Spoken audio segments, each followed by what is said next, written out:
Okay, hey YouTube, how you doing? Make sure you pause. This is a co-working video. It's messy. It's not always in agreement with the title. It's just not what you're expecting. Make sure you read this, you understand it before you watch everything else. I have to say this every time because people continue to make comments. If you don't know by now what this is, tough. Please don't. I mean, if, whatever. So there we go. Let's get on with it. Um, what are we working on? Hi, Ezdilova. So we are working on. There's a calendar for today. We're working again. We're working on this SSH client. Now I uh, put a video up. I actually mistakenly put a video up that was titled the same thing as this, and it was the wrong thing. It was an exercise video. I got the wrong video, and people complained. Thank you for letting me know about that one. And so that was why we did that. Um, so we're back. We're back at it. If you don't know what this is now, co-working. Co-working is messy. Co-working is basically I try to take a break every once in a while and answer your questions. You can come on into Twitch if you want to do this. I make mistakes all the time because I stream everything and stuff. There's also a calendar you can go look at. All right, so you're here because you probably saw the title and you said, "Hey, SSH, what are we going to do with that?" We've isolated down. These numbers are kind of out of sync here because we've isolated down architecture. Yesterday we went to great lengths to arrive at a good design while we were doing our domain modeling, and we uncovered an architecture that I really want to invest in. And what that is instead of having the REST API server um, include middleware that calls out to the SSH connection manager, we are going to pursue creating a connection manager that is going to be a service, and in this case, a Kubernetes service, a pod within a pod, within a deployment, and then it will be invoked by the Golang middleware.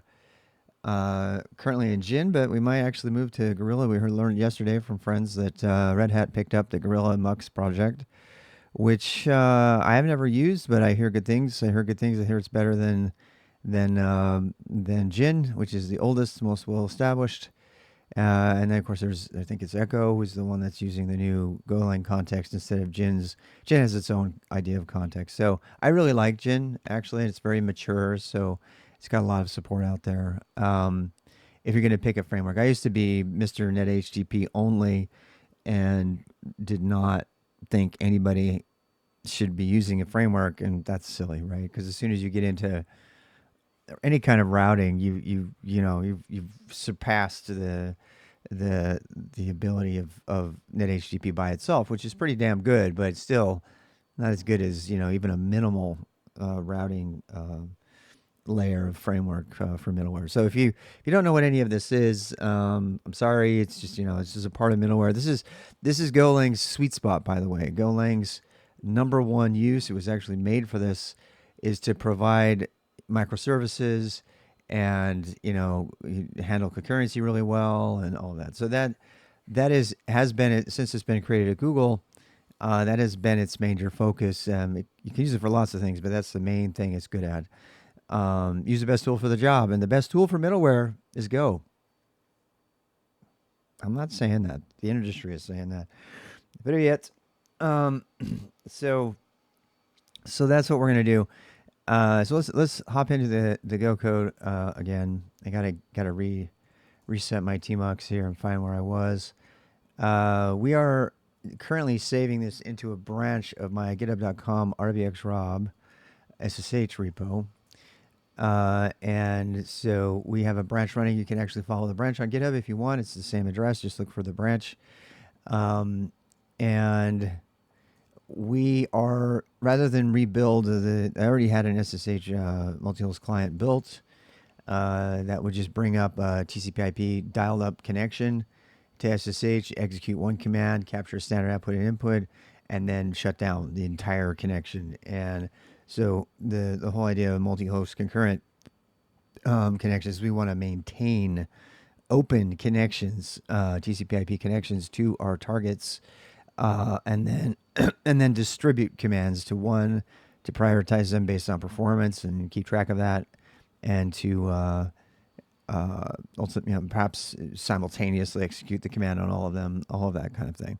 So that's not required by my work requirements, but it is something that would be very easy to add. So we're going to take a policy approach to how things are attacked here, and it might be worth actually designing the endpoint API here for our thing. You know what we could probably do? This is something I would be more. I have a little bit time justifying getting paid to do what I'm about to do, but if I were doing it on Friday, I'd have no problem because Friday is for learning. So we get that day off more or less to do learning about stuff that's more or less related to what we're working on. And one of the things that we really need to do is create an API, right? So I'm a huge fan of this is my own term. I call it usage-based design or usage-driven design. And some people have behavior-driven, and there's test-driven.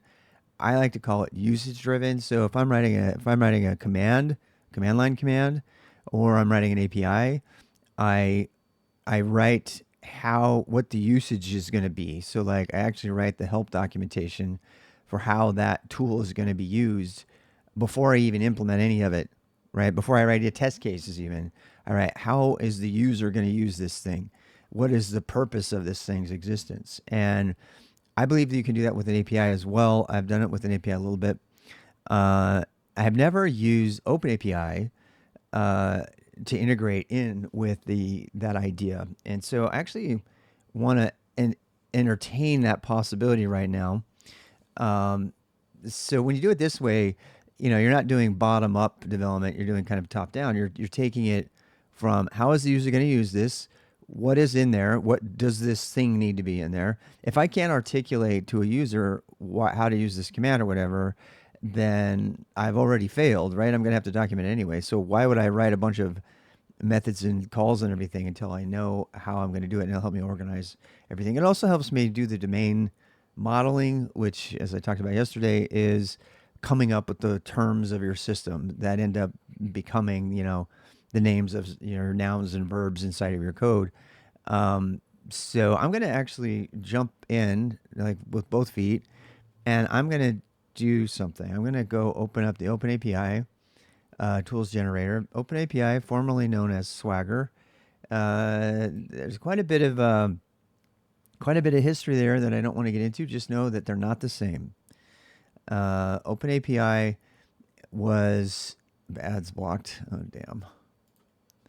OpenAPI. I don't know where it even is. I would look at it on my text-based browser, but I have a feeling here we go.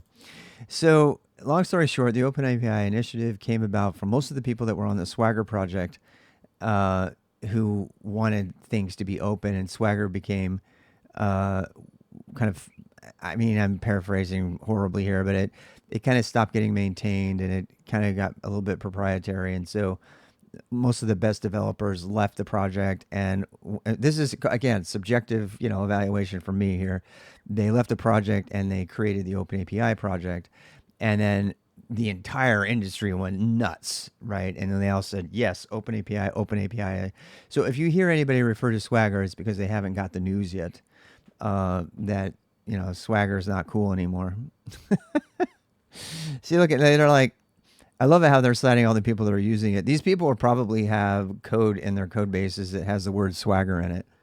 But, so it's super important that you understand this, because I actually started using Swagger, and it was an older version of the API, and we're going to get into it. You're going to see the YAML to define the API, right? And I spent a full day documenting an API in Swagger 1.0, I think it was. And I didn't know, number one, that there was an OpenAPI, and I also didn't know that it was at least a level 2, and now I see there's a 3.1. So every time they release a new version, you gotta back up and make sure that you document your API correctly. And how do you do that? You start writing YAML code. but there is actually so what I want to check now is I want to make sure that OpenAPI 3.1 is not newer than what is offered by the number one tool for dealing with enterprise APIs, Apogee. As far as I'm concerned, Apogee. I don't like Apogee. I just have to use it. It's a Java tool. There's a lot of code that's written in Java that I actually really like. I love Keycloak. I think Keycloak is. I'm so glad that Red Hat picked it up.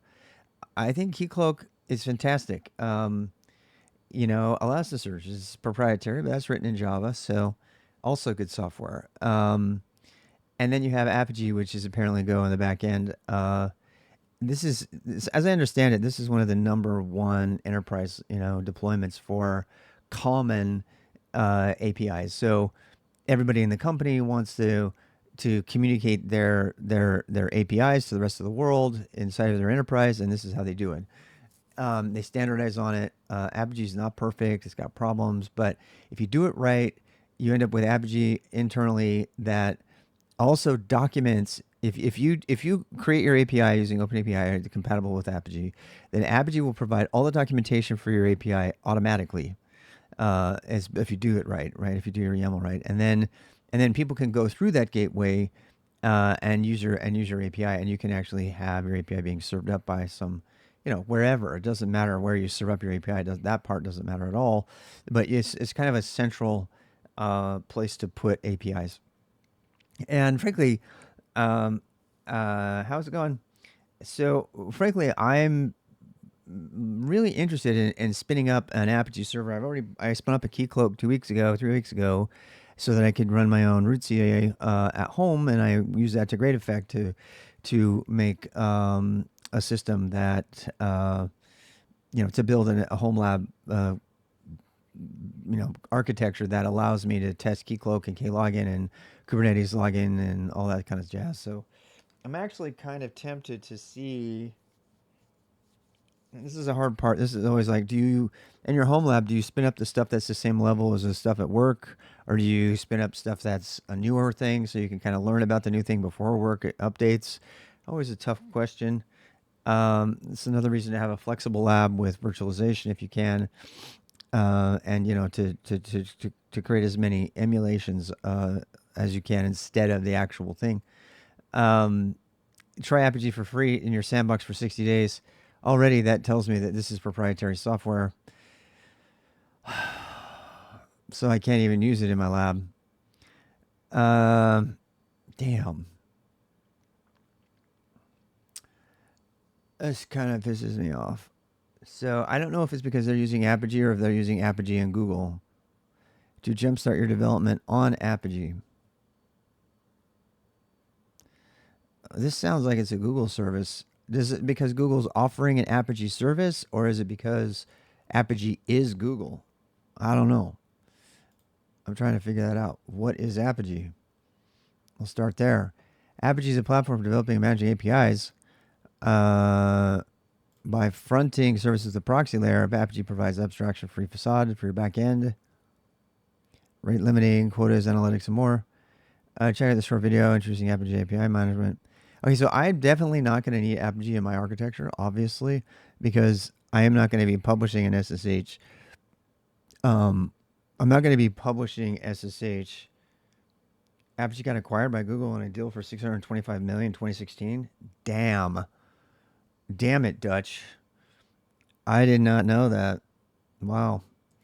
I did not know that. That makes a lot of sense, actually, based on stuff that's going down at my enterprise that I won't talk about. Wow. So anyway, why do we care about Apogee? Why do we care about OpenAPI? Do you have to have Apogee for OpenAPI? Hell no.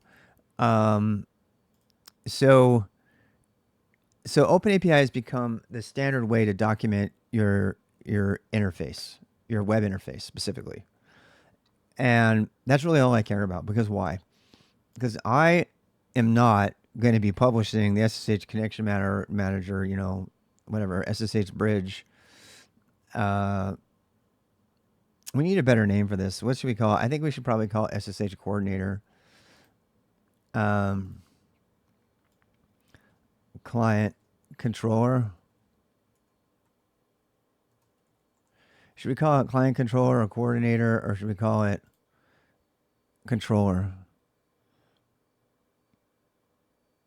I think it's an SSH multi-host client coordinator.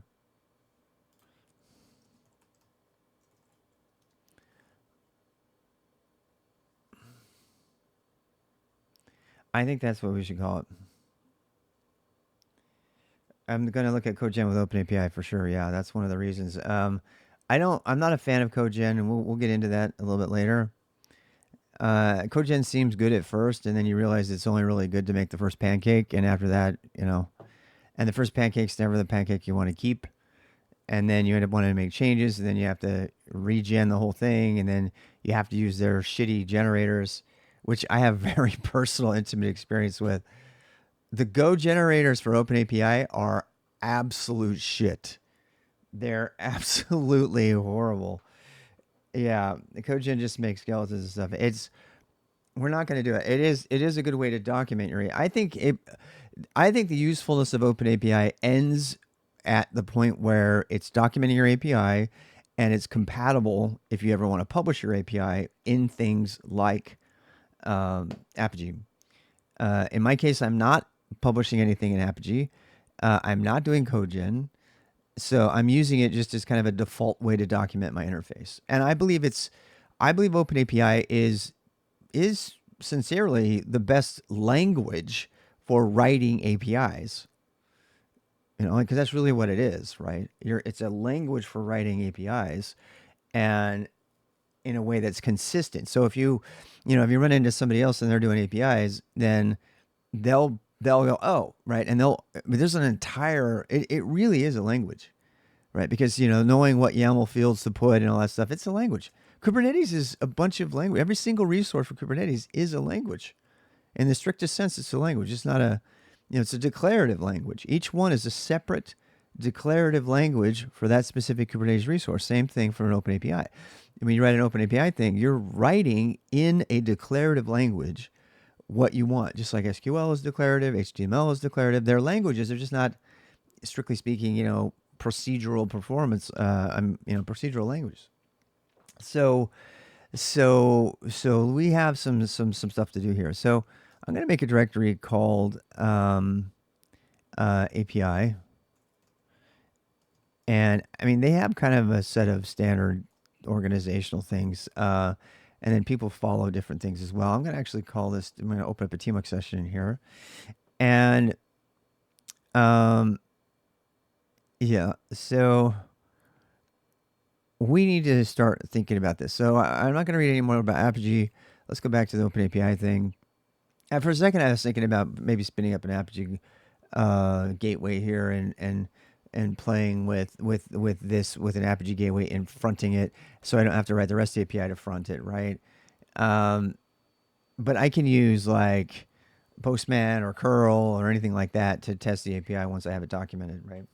So let's jump into documenting the API. And the reason I want to document the API is because this idea got kind of triggered from talking about, yet again, what are we going to do here? So like the main purpose of this entire thing that's being driven by job requirements at my work is picking a best target host, right? Actually using this, let's use this diagram. So picking a best target host to resolve the initiation and the status and stuff queries of our PBS batch processing system. We're using OpenPBS. We're not using OpenPBS. We're a customized variation of it that I can't talk about because it's proprietary. But we are using a PBS system for batch processing. And so the specific driver for this entire work is initiating work batch processing jobs, and getting status on batch processing jobs, and maybe real-time changes to configuration of batch processing jobs if that's possible, right? And we have a very solid, it's under the requirements section up here, it's kind of hidden, but we have a very solid requirement that we have no access to these systems except for SSH. And so that is why we're not doing an HTTP, endpoints here. That's why we're doing it. People asked that a couple days ago. and I'm just repeating it because I don't think that video actually made it up to YouTube, so that's why. Uh, and I mean, I'll just cite Ansible as evidence that there's a lot of need in the world for things that are agentless, that just talk directly to SSH, no firewall configuration, stuff like that. So again, I talked about that a lot yesterday. So this is the thing we want to build, right? So the main thing I want to be able to do is say, I want, frankly, coming in from here, right, from the app, the API, REST API, we want that to be able to say, hey, start a new job. And then that command, this needs to go to the controller's brain, coordinator's brain, controller, whatever you want to call it. And it needs to say, oh, hey, this guy up here is the fastest one, and I have a live established connection. I'm going to send that SSH command to this machine. I'm going to run it. I'm going to capture the standard output and the standard error, and I'm going to send in standard output. And then I'm going to bundle that up into a return message. It's going to come back here, and then I'm going to dump it back out to you. It gets dumped back out. It gets at this API level, it gets translated into JSON for the API, and then it gets dumped back here. So the API, how are you doing? The API is where the translation of an SSH, one line command, or so, turns into data. So the API is in this case the consumer. The API running API process is the consumer of the SSH connection manager coordinator. I'm going to call this client coordinator. um, uh, and so what is the client coordinator doing? It's just, so the API asks the coordinator, hey, I want a command, go run it. I don't care how you do it. And it goes out and it says, I want to do it on this one. And then this decides which one it's going to pick. I already have this code written right now in a very rudimentary way. It randomly picks from these three or however many you have configured and tries that one. And if that one doesn't answer, it round robins until it gets a good one. The problem with that is that the stuff that's slow, and we have network segments that are slow, there's a million reasons that this particular connection might be slow. And sometimes we have segments that are slow, and then that message will get round robin automatically to that one, and they'll be waiting around. And then eventually, if it's more than 3, 4, 5 seconds, then the REST API times out, and the end user, the app, barfs because it can't get the API response fast enough for the user. And so that's why we're looking to add reduction in latency by picking good hosts, and by reducing the time for the connection by using an established TCP/IP dial-up connection pool rather than reinitiating TCP/IP connection every time. That should take our latency way down, like well under a second, I'm guessing. But the primary driver is picking a best one, right? But it occurred to me that if we do this right, that the API REST endpoint could just be requesting not so much a REST API, but more, and that's actually something I want to consider with OpenAPI. OpenAPI is, I think it's more about REST APIs and not about RPC. RPC is another way of implementing a web API where you're not transferring state for things, representational state transfer at rest, right? You're actually making procedure calls, right? And I actually happen to like RPC a lot better. I always have. This idea of, forcing what is a verb into a noun, which is the primary difference between, RPC and REST. I've always hated that, honestly. I've always hated that. So, if you've ever done a REST API, you know that you have to have objects, right?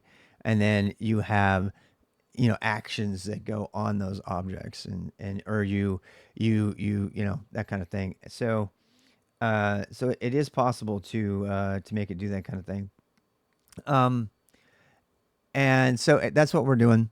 But the reason for the endpoint conversation is there's actually 3 or 4 other ways that I would actually make different procedures or different endpoints, if you're in REST terminology. One of them would be, and that's what I want to figure out. One of them would be run fastest, or run first or whatever, or run fastest. What we're talking about changing here is the policy for how to run the thing.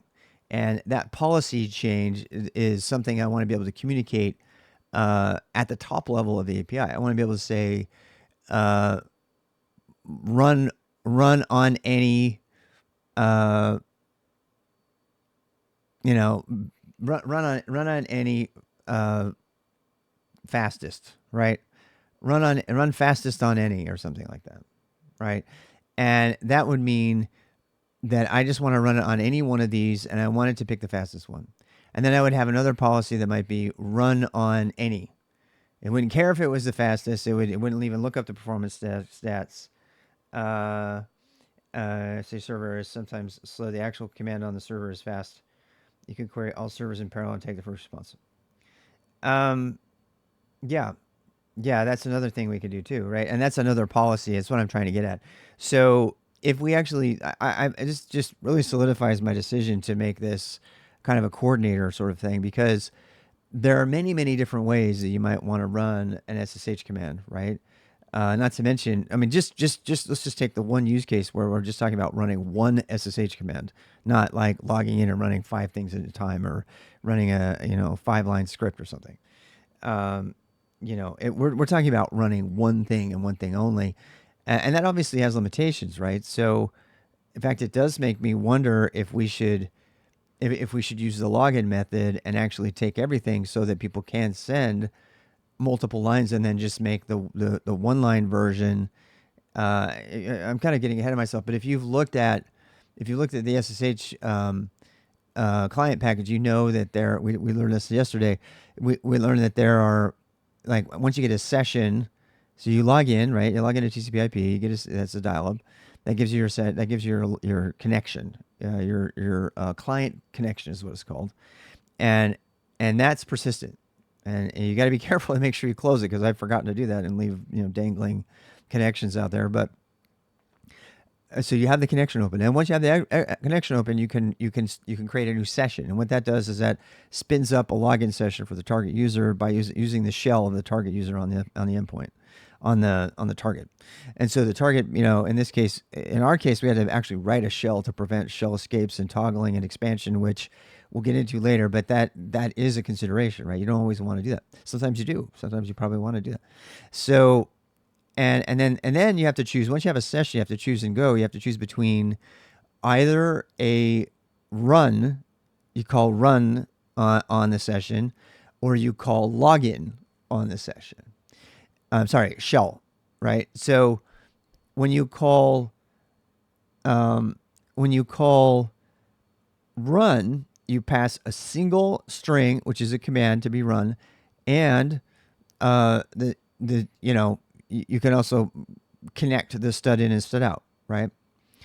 And then you do your thing, and it comes back, and it gives you your stat error. You know exactly when to use the buffered stud out, stud error, because that method, or that session method run, does not complete until the entire thing is finished.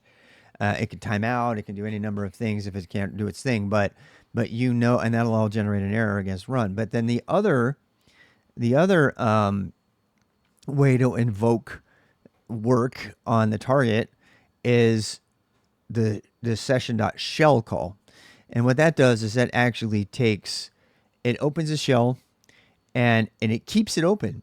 It keeps it open, and then it lets you send whatever you want to the standard input, one line at a time.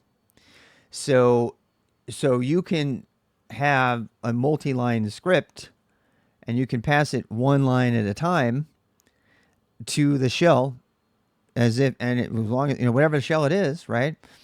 So basically you can send a shell script. When you do that, you can actually write an entire shell script if you wanted to, as your string that you pass, and then you could just, in fact, you wouldn't even have to chop it up into lines. You could just dump that entire thing to the standard input of the target that's now been opened up, right? So now you have, but the difference is that when you open up a shell, the standard input becomes the input. There's no additional redirection of standard input, right? So if you do it with run, it starts up a command. You can have any number of arguments on the command. Those will all be escaped by the shell or sent to the string is sent right up to the shell. So if the shell does expansion, it's just going to do it. If it doesn't, it's fine. It doesn't do it either. But the difference is that the standard input with the run command is then redirected into the thing that's running. And so it's the equivalent on the command line of writing a single command with one input redirection for standard input, right? And the advantage of that is that you can then have a payload. So if you're going to run JQ on the endpoint, it was stupid, right? But if you wanted to test it, you could run JQ on the target, and you could pass as standard input. If you want a really expensive way to run JQ on a remote system, you would pass the JSON to standard input. That would then be redirected to the JQ, and then you could do your thing, and the response would be whatever the output came from JQ, having parsed in the standard input. So, what does SSH put that much load on the server? Nope. This is no. I mean, I don't understand the question. Does this? Why is there multiple SSH servers in company architecture? There aren't really. This is kind of a logical division. So this is more of a logical division. We have a jump host, and that host can run, and it does its thing, and it sends the commands over in a different way. This is kind of a logical division more than a physical division.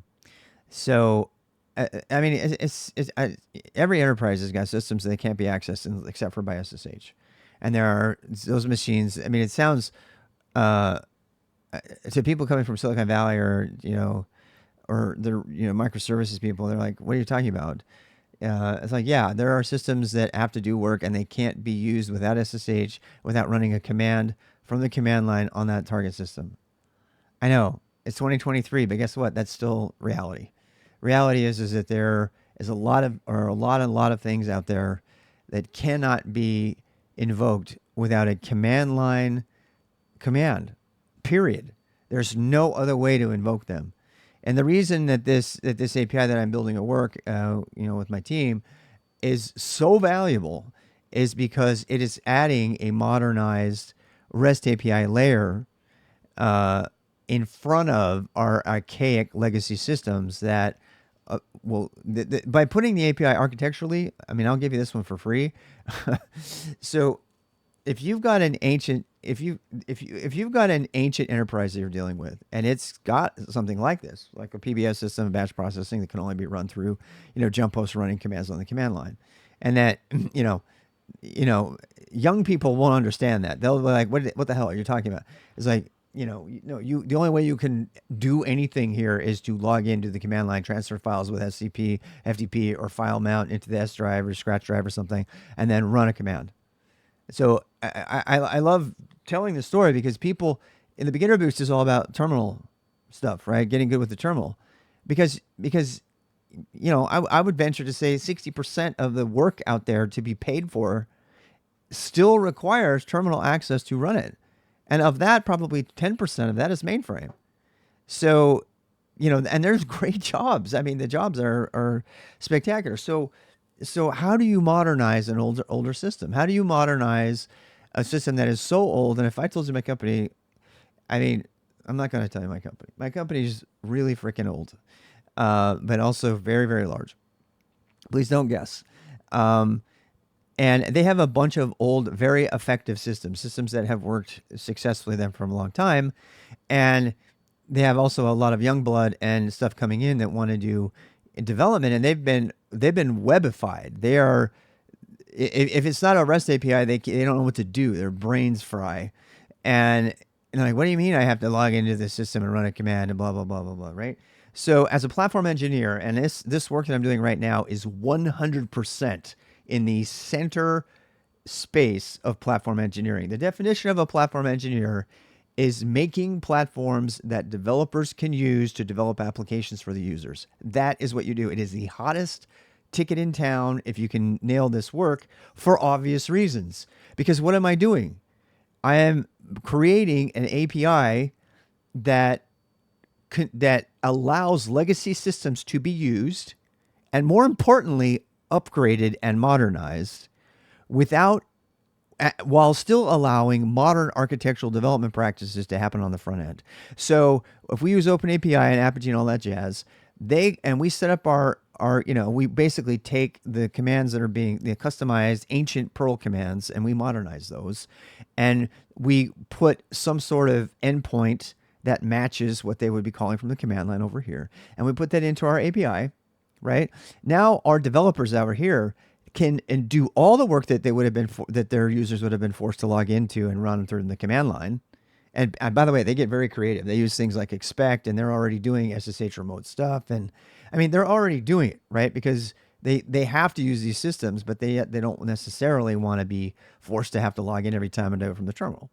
So we've made an API that allows a very solid, very well-defined Apigee, backed REST API that has an endpoint for every one of the possible commands that they could do, and there are thousands of them.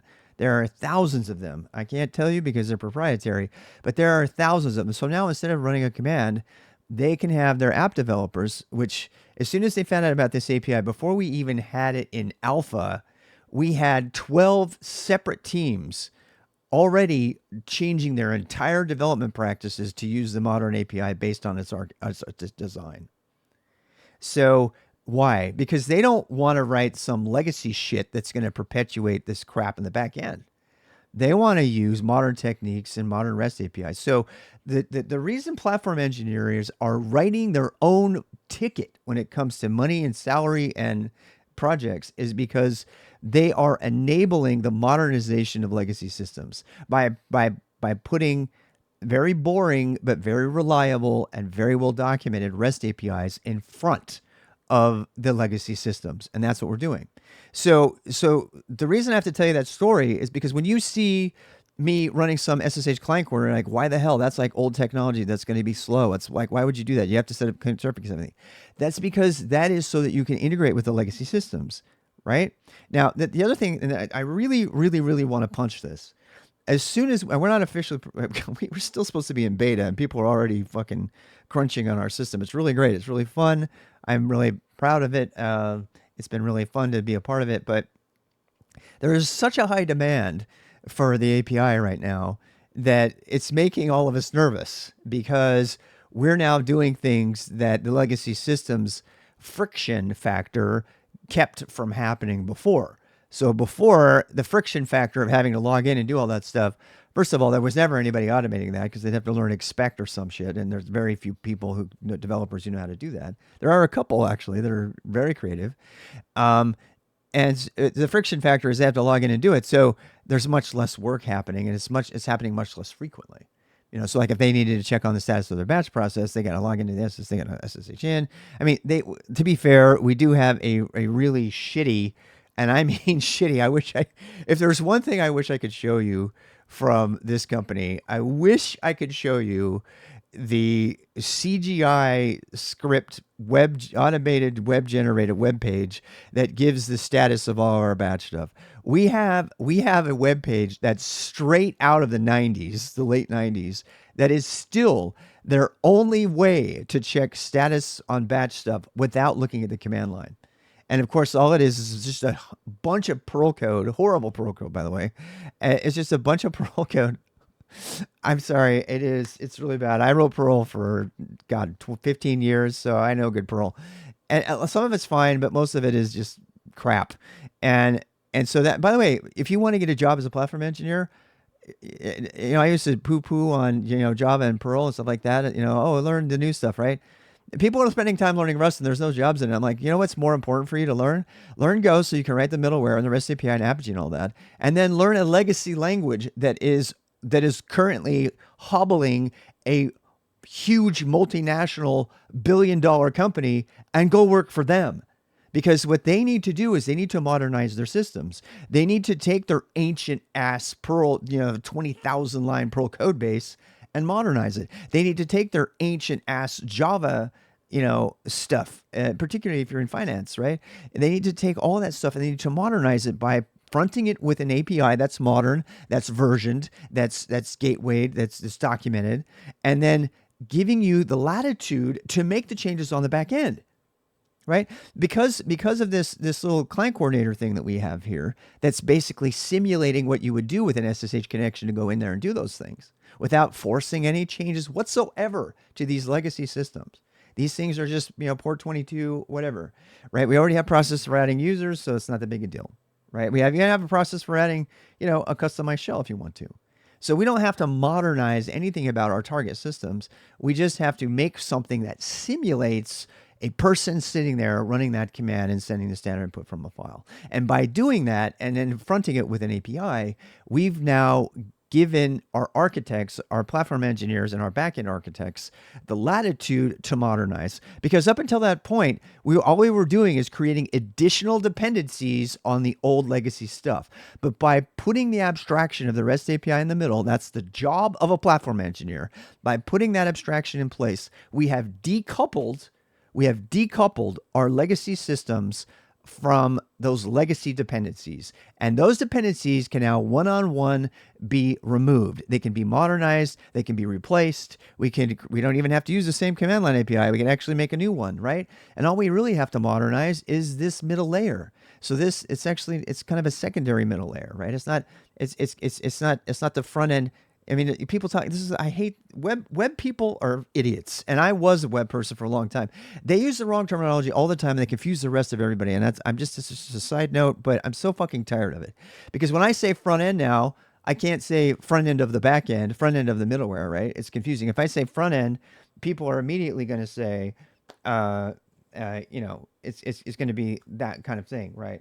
So yeah, if it's doing work, don't touch it. Right. So, and there's no way they're ever going to let us touch these things for stability reasons, all kinds of reasons. But by simulating a user, we have safely added a layer of abstraction.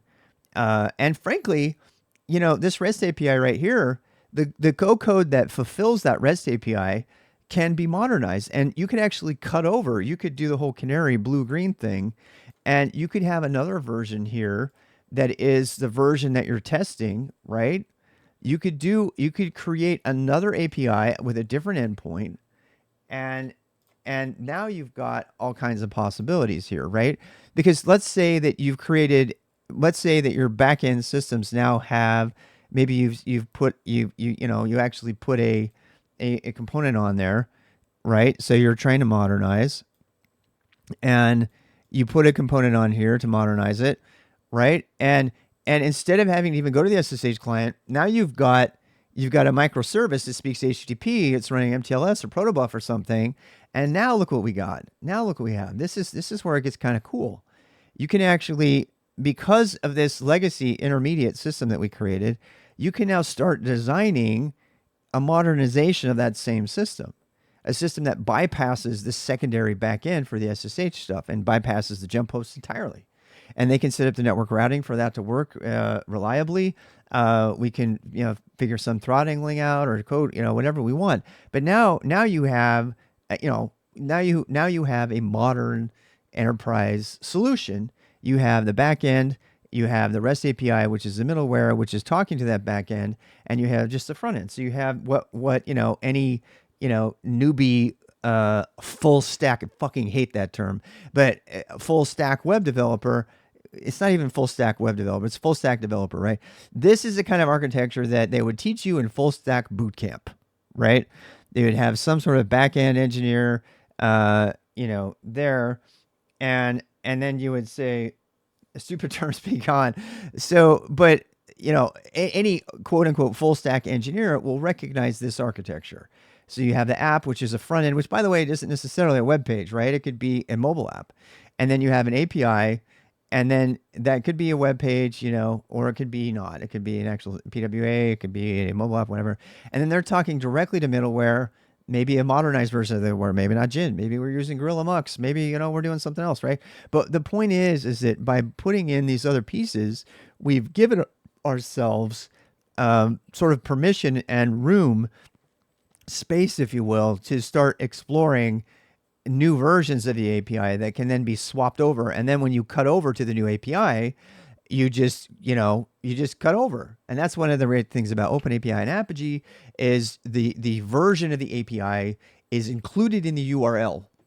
And the reason that's really cool is you can even be serving the same APIs up from the same middleware if you want. You can actually put them on completely different URLs if you want, and then applications just have to change what URL they're using.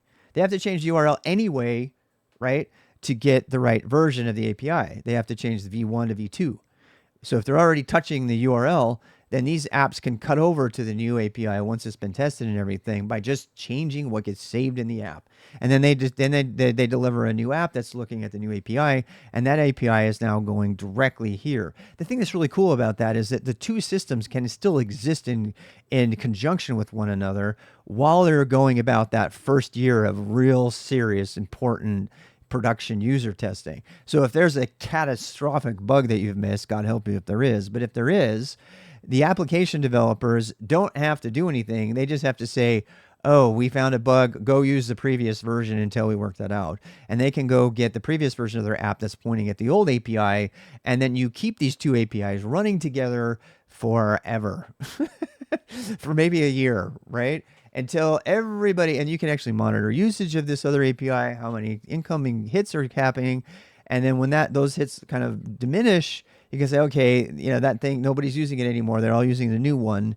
And this is why observability and metrics are a thing. And we talked about that the other day when we were considering persistence and configuration and state data for each of our clients here.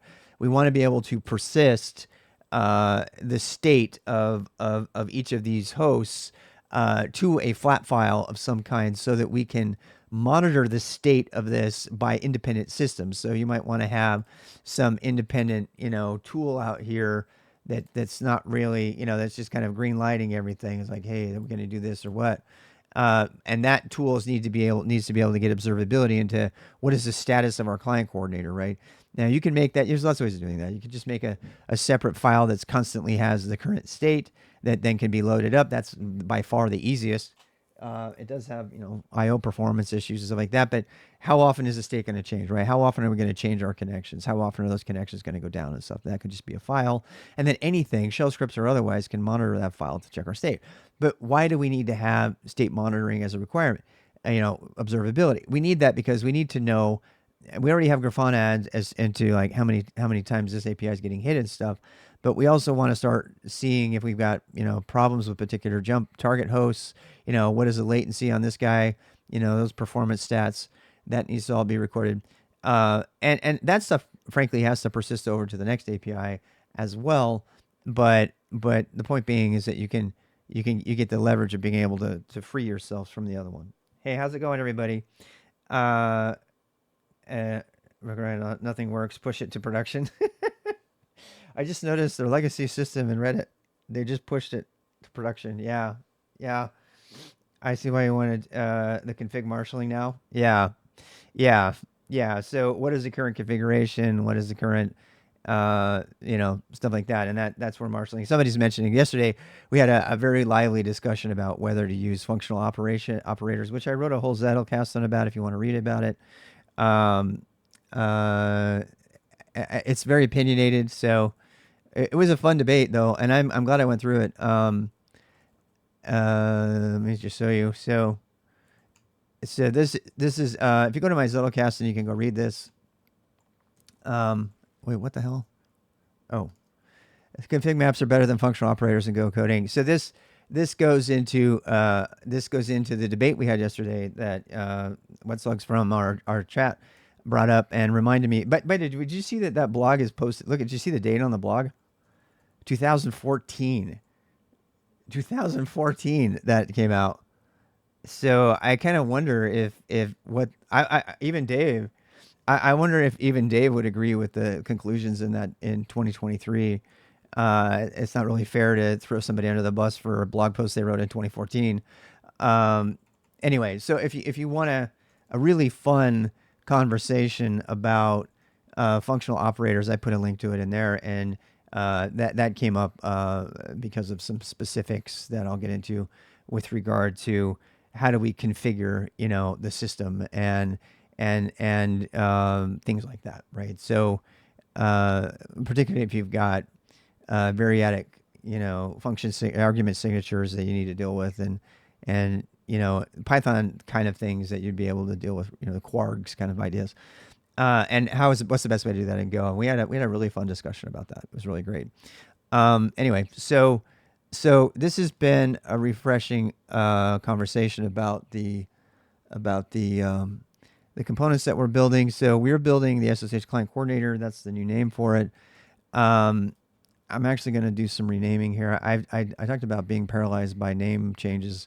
It's kind of my problem. Oh, we're going to do the API first. That's right. I forgot. I've got off track. Let's start to think about what's going to go on our API, and let's start our API and create the name of the first procedure. Now, I'm the first thing I want to know is if I can even do a remote procedure call, an RPC based API in OpenAPI. I was just reading about OpenAPI saying it can do anything, right? But is OpenAPI REST specific? I used to hate REST. I think GraphQL was the future of everything. I don't agree. I don't think that at all anymore. In fact, I'm pretty anti-GraphQL at this point. GraphQL forces an ungodly amount of coding in the middleware, which equates to basically writing your own database engine rather than leveraging the database engine on the back end. I would never use GraphQL in a production project ever, unless I was absolutely sure that I had something that fronted Postgres or whatever that produced, database queries for me and hit Postgres by itself without me having to write any code. Yeah. So, a database engine. Yeah. Yeah. I mean, it's what it feels like. It's what it feels. GraphQL on the surface makes sense for the front end people. It's like, oh, hey, we don't have that many calls, but in 2023, when you've got persistent connections open with the connection already, having 15 different REST queries as opposed to one HTTP query, which is what GraphQL aspires to give you, is not. It's not that bad. It's not that bad. The performance hit is not worth it. It's not worth it for the amount of sustainability problems and straight up development costs that you're going to have on the middleware layer to support a GraphQL API. REST APIs are brain dead, and that makes them easier to code and maintain. So, but the query optimizer, yeah, that's the better way to say that. Thank you for saying that. Thoughts on protobuf optionals? I don't know about protobuf optionals. I used to think protobuf and gRPC were the way to go on everything, and MTLS, and then I started working with them, and I'm like, why? In my opinion, most of the stuff that's doing, unless you have a really, really, really, really, really high performance demand, like you're streaming from Kubernetes or some shit between pods, I don't see a need for it. Most people are going to be slowed down by internet latency and stuff like that, and so you just don't need that level of performance. An old-fashioned HTTP REST or RPC query, HTTP request is just fine. It's easier to maintain. It's faster. I mean, that's the entire fucking Kubernetes project. Like, what is it? Something like 1,000 endpoints for the Kubernetes API at this point. It uses REST. The first time I opened a Kubernetes project and I saw that the entire thing is REST API, I just opened my eyes. I was like, oh my God. It's like, I am overwhelmed. And I'm also really questioning my view of reality now about, GraphQL and procedure calls and stuff like that. And then since then, by the way, I've looked into the Kubernetes code base. At the time, I thought Kubernetes was like, the authority on everything. And then I actually looked at their code.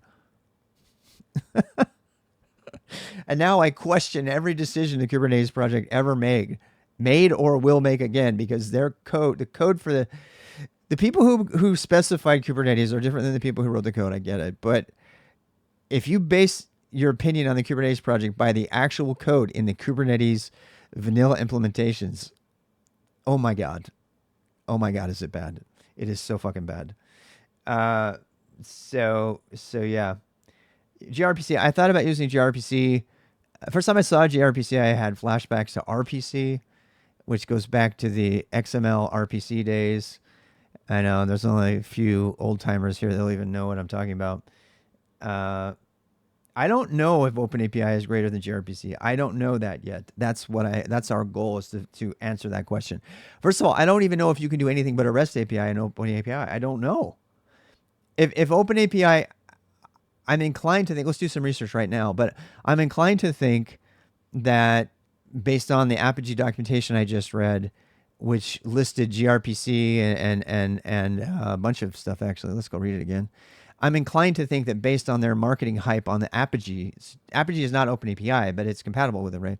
So I'm inclined to think that OpenAPI supports multiple API types. See, here we go. See, Apogee supports styles like REST, gRPC, SOAP, and GraphQL. I haven't seen the word SOAP in a long time. Did anybody ever code SOAP?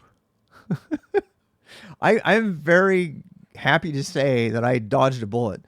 I have the SOAP book. I read the SOAP thing. I practiced how to do SOAP. And they don't have XML RPC on here, thank God. Should we go down memory lane for a second? Yeah, anybody code Corba? RPC. Oh God, it still has a website. It still has a website on an unsecured, non-certified web server. Yeah. Oh shit. God, what is this? Is this people are doing XML RPC in Node? You got to be kidding me. They're still using it. Wow, I had no idea. They have type safety with OpenAPI, yes. The problem with type safety, though, is that it doesn't allow you to do things that you should be able to do. We've hit this a couple times. We'll hit it again. Pure JavaScript. It sends a call to the demo server user line. I can't believe they're actually using XML RPC. Nobody uses XML for anything anymore. Actually, that's not fair. XML still is really good for a few certain things. Like, for example, PNGs or all of that. SVGs. I'm sorry, SVG, not PNG. SVG is a really good implementation of RPC of XML. Microsoft Word docs and Word documentation in general is better in XML. Obviously, JSON took over the whole web space. SOAP isn't too back on the .NET platform, but there's only because .NET has excellent code generation around SOAP. Interesting. It's not too bad, huh? Interesting. Yeah. Your senior dev experience, you learn a lot. Well, thank you for saying that. So, orchestrate and manage traffic for demanding applications with unparalleled control and reliability. Apogee supports styles like REST, gRPC, SOAP, and GraphQL. So the question remains, does Apogee support these different styles of API because of OpenAPI, or because they've added something, are they supporting multiple versions of the APIs? And in which case, you know what I mean? So I don't know the answer to that. So we're going to go back to the source. We're going to do some research here. We're going to read about the OpenAPI thing. Well, my particular style, let me go back to the architecture diagram. So this particular API is already set for us, right? The API that we are going to be, the programmatic API, not to be confused with the web API, thanks to the web assholes. It's a joke, okay? I know you're not an asshole. I'm just tired of web people defining the terminology we use. I'm fucking tired of it. API has come to mean web API, and 90% of the people that I'm talking to are listening to this. So I have to actually say programmatic API, right? Or whatever. I was a web asshole too. I know. I have to stop. It's a joke. It's a joke. Calm down. You're gonna ban me for disrespecting your industry category. I've been banned so many times by Twitch. Everybody in the software and game category has banned me because I disrespected their category. It's funny. I don't want to talk about it.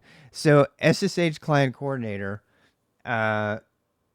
So programmatic API, and specifically RPC, remote procedure call. Why? Because we're already dealing with procedures. What is the thing I'm going to call? I already told you. ssh.session.run. ssh.session.shell. And frankly, shell is not should be a verb. It should be shell run or send shell input and output, right? Because it passes a whole bunch of commands straight to the shell. It's a verb. A shell is not a verb. They should have called shell out or run shell or something, but they didn't. It's too bad. I actually have a really strong opinions about that. I always name my procedures. I'll never name something that does something a noun unless it's a mutator or an accessor. That's the only time. Full stack. You said that. I did not say that. I'll file a complaint if they do it again. Otherwise, with FG, it just passes GraphQL post request response back and forth without acknowledging any of the payload. Really? I'm reading your earlier comment here from Ronnie. Apogee only supports GraphQL in that you can configure it to validate against a GraphQL schema. Same with Rust. Okay. Interesting. You putting that on your resume? Full stack web asshole. Look, it's part of the culture. We give each other shit. We don't really mean it. Okay? I have to keep saying that because sometimes they get pretty spun up and I mean it in that instance. But most of the time I don't mean it. I'm just giving you shit. So don't, anyway. So GraphQL schema does not equal OpenAPI. Yeah. Okay. What type saving problem? What does limit? Yeah, if we don't have type saving, then the whole point is moot. And the only thing what are we getting by doing this in OpenAPI? The number one thing we're getting is a common language for defining the API. Above everything else, a common language, a YAML declarative language, but still a language. Okay, that is. I don't want to like make up my own way to document all my endpoints, right? I want to use something that already exists for that, and that's what OpenAPI is, right? So that's the number one benefit of this. The number two benefit of this is, the intrinsic documentation. I'm just repeating what I said earlier, and the third, of course, is integration with existing tools like Apogee if and when that time comes. We're not going to be doing that, but, common language is what allows that. WebAssembly. Oh, you're okay. Okay, good. Thank you. Anyway, so we need to figure out if I can do this I personally don't want to make a REST API. I would rather, this API makes sense to be REST because it's being integrated with Apogee and stuff like that. But I don't want to shoehorn an RPC, a procedural API, into a representational state API, right? Because, you've seen these, right? Has anybody ever seen an API where API design, by the way, is like the central skill of platform engineering? It is the most important thing because you're defining the stuff that all the developers are going to use, and the way they're going to learn about that stuff is through your API. If you screw up the API, if you pick bad verbs, if you shoehorn a procedural API into REST, which you can always tell because they've made nouns for things that don't make any fucking sense at all. They've made up nouns just so because it had to be a REST API, so they had to make nouns where there's no nouns in existence. And if they had done a pure RPC thing, they could have dealt with the verbs of the system and not the nouns of the system. And so I don't. That's kind of where I'm going with this. Am I being overly analytical about it? Yeah, but this is the time to do that, right? And I'm going to be coding more on this over the weekend. I plan on finishing all of this actually before Monday. As I'm going to try my hardest to have a proof of concept working. To be fair, I've already got the connection code written. I've already got the dial-up code written. I probably won't have any keep alive. Liveness probes built in, and I don't know if I'll be able to have observability built into this first version. But the POC will be, this first policy that we're talking about. So. Past contracting gig for a big corporation. They actually hand wrote the OpenAPI spec. Yeah, that's exactly what I'm talking about. So if you don't take anything away from this video, take one thing away. If you want to do platform engineering, learn OpenAPI because OpenAPI is the language that you write APIs in, and I suck at it. I should be. To be fair, it didn't really exist. It wasn't really codified very well. It's still going through evolution, and now we have a 3.1 to learn. So and you don't write APIs every day. I mean, really, right? How often do you have to write an API? Some people do, like if they're contractors, but most of the time, the API, unless you're like a managing consultant and you're like going around helping people, that's all you're doing is helping them spin up their APIs and write them and tweak them, and you have like 10 customers at the same time. If you're somebody like me, you're lucky to even get the chance to do one API for the enterprise, even though that's your core responsibility is keeping people using your system. There's a free Stoplight Studio tool for that. Oh, wow. They did it that way to be not to be constrained by language generators. Oh, that is beautiful, Ronnie. What a great idea. I'm going to read this full comment from Ronnie Holm. At my past contracting gig for a big corporation, they actually, quote, hand wrote the OpenAPI spec for the API, I assume. Seems quite popular, actually. There's the free Spotlight Studio tool for that. They did it that way to not be constrained by language generators. And I really want to pause on that point because as I got into this the first time last year, we kept letting, God, it was so stupid. I'm so glad we gave it up. We kept being constrained by what language, what generators. There's like 5 different generators for Go from OpenAPI, and they all suck, by the way. They're really, really fucking bad. That's how we came to Gin, actually, because the better generator was Gin because it was more mature. It had been around longer. And we actually took the generated code from that and eventually, like most generated code, abandoned the connection between the documentation of the spec and the generated code from that. I mean, it never lasts. This has happened to me twice in my career in a pretty big way. The other time it happened was when I used a Dia. You guys know about Dia? This is kind of cool, actually. So there's a Dia diagramming tool in Linux. It's really awesome tool. It's got a lot of extra stuff on it. And I was really obsessed with UML in the 90s. I know, I'm sorry, I was. And I actually used a UML data diagram, either that or an entity relationship diagram, I can't remember. And I documented for the first database I've ever documented. This thing has terabytes of data in it. And God, I wish I had that. I would give anything for that diagram. I mean, it was huge. It filled an entire wall. It was our entire data schema for server auditing, which means it had data points for every possible thing you could imagine for auditing a server for security compliance and HIPAA and all that. And I taught myself Postgres actually for this project, and there was no MySQL. I mean, there was, but not for enterprise, not seriously. Anyway, I used Dia to document the entire data schema because it had a code generator that would generate your DDL, your data definition language that comes out of it for the first thing. The notion of what do I want to say? What is it? What are the transitions? We're using OpenAPI, yeah. What are the transitions? What do I want to call it? It's when Ruby really popularized this. It's when you have a database and then your database is defined not by a centralized DDL, but by every layer that changes the database thereafter, and that is better database architecture and maintenance these days. What is it called? I'm spacing on the name. I've done it in a while. Not ORM. No, God no. There's a migrations.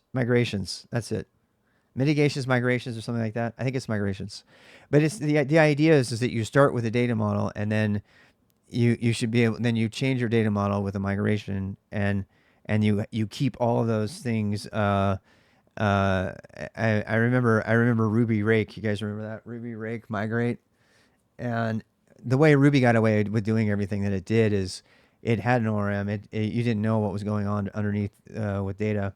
Django everybody uses them now. But when I wrote this diagram tool, I'm just telling you a story of learning the hard way. I had this massive data schema diagram that could do one thing. I could run my code against it and it would generate a DDL every time, but it would not generate a migration. So you can see the problem there, right? So anytime I wanted to make any changes, I mean, it seems cool at first, right? It's cool at first. It seems really cool. It's like, oh, we're adding a new field. I'm going to go add that field in there. So you add the field, and then you generate a new DDL. But there are a number of things that don't get covered by that approach. One of them is, how do I migrate it? So we would have to have a separate effort entirely. We'd have to write code just to, expand this size of a fixed length varchar.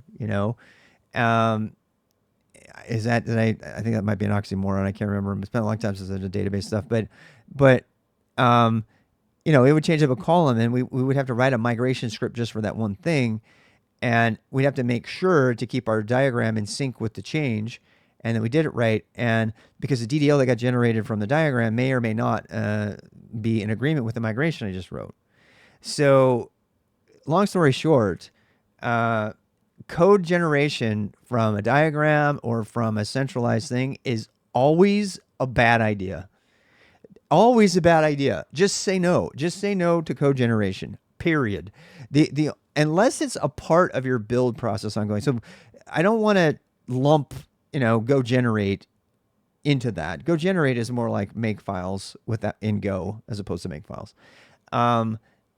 Just don't, I mean, it seemed like the right thing to do. It was like, hey, well, we need a diagram. What's better to do is to use tools that derive, visuals and stuff. If you're using databases, is to derive visuals from the source of authority. And there's lots of that stuff now, right? Back then, Rational Rose was one of them, but there's a bunch of software that will visualize the thing you're having a hard time seeing, but they're looking at the actual thing.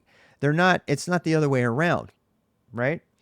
And I got to tell you, I mean, I don't know about SQLC. I haven't played with that one specifically, but what I'm suggesting is that what I think the better approach is to focus on solid tools for migrating between different versions of a thing, whether it be an API or a database schema or any of those things, right? So you want those migrations in SQL terms to be really well documented and really clear and everything. And the thing that's great about migrations too is that you can always roll back, right? You can always go back to a specific version. The problem with migrations, however, is you don't have a central thing to look at. And if you're like me and you've gotten used to looking at a DDL to look at what the definition of a given database is, now I can look at that at any time by just inspecting a given field or whatever schema from the command line or something, just like any visualization tool would do. So the point is, stay away from code generation unless you're pretty sure it's just going to be that first bit of code, particularly for SQL and YAML kind of things, because you're not going to be able to go back the other way, right? And you're going to want to tweak a little thing, and you're going to have to remember to tweak it right, or you're going to have to regenerate the whole thing when really you just wanted to write the little thing. And so it's actually better, in my opinion, to sort of agilely, I know that word is charged like with fire right now. Nobody wants to use the word agile, but in a more agile way to like make a database, right? As you go, write the code to write the database. And when you get to where you want it to be, then, take a snapshot of that DDL, put that in, and then say, okay, this is the starting point. This is our first migration, if you will, right? And then your migrations can be grouped or associated with a given release and all of that jazz. I think that development workflow is better, and I've been burned twice really bad by not doing that. So I'm just going to put that out there. And one of them was this huge data schema that ultimately, I mean, we kept it up. I had kept it up for like 2 or 3 years, consistent with because it was our only way to visualize it, and we didn't have any other Postgres visualization tools. But now the way to go would be to build the thing and then have some of the way to look into the thing, right?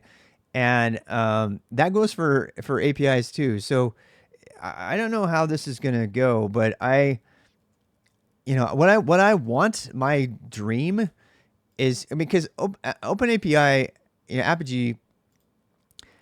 Apigee is, the universe, right?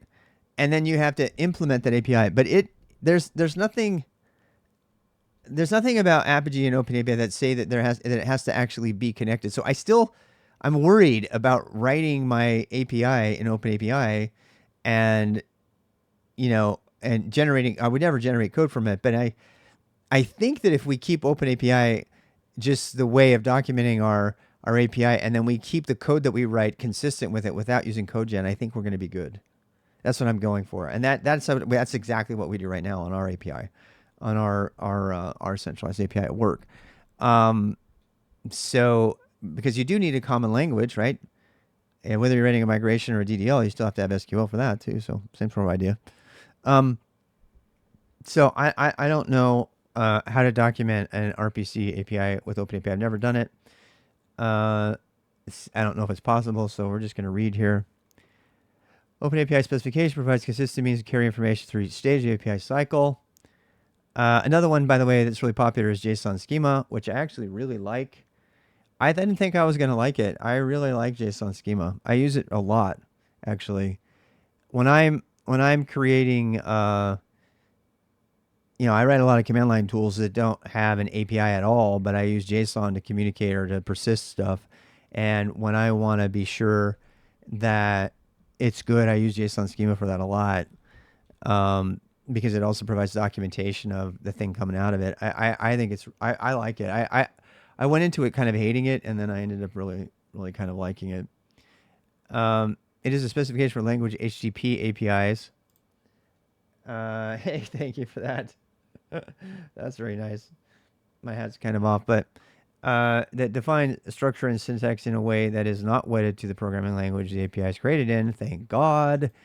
API specifications are typically written. Another way to do this, by the way, before OpenAPI existed, would be to just to write a bunch of methods. Just start stubbing out methods of your interface and your middleware. Probably a bad idea. That's why I'm looking at it. API specifications are typically written in YAML or JSON, allowing you to easily share, blah, blah, blah. By the way, JSON is YAML. Fun fact.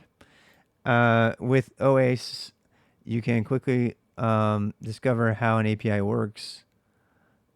As it is programming language on us, you can quickly identify and understand service capabilities. This is exactly what we want. You can also use OAS. They're calling it OAS. All right, whatever. Is XML YAML? No.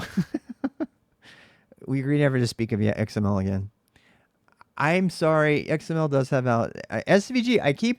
Every time I start to say bad things about SVG, about XML, I remember how awesome SVG is, and I have to shut up.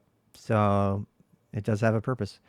OAS can therefore support your endeavors throughout your API lifecycle and help you communicate with developer communities both inside and outside your organization.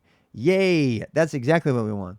What is OpenAPI? Having the ability to provide a definition of your API to other people, colleagues, company, partners, blah, blah, blah, is its primary purpose. The CodeGen is the secondary thing, right? That's not even the primary purpose. It's vital to doing business. Success of an API economy is predicted as doing repeatedly, succinctly, and deterministically. By the way, what do you think enterprise thinks about making things that are repeatable, succinct, and deterministic? Why is Python so successful in the enterprise as opposed to other things, right? Boring tech, reliable, boring, easy to understand, unsexy tech is the love language of enterprise. And if you want to work for an enterprise, and by the way, the bigger the enterprise, the more boring the tech and the bigger your salary. So I'm just putting that out there.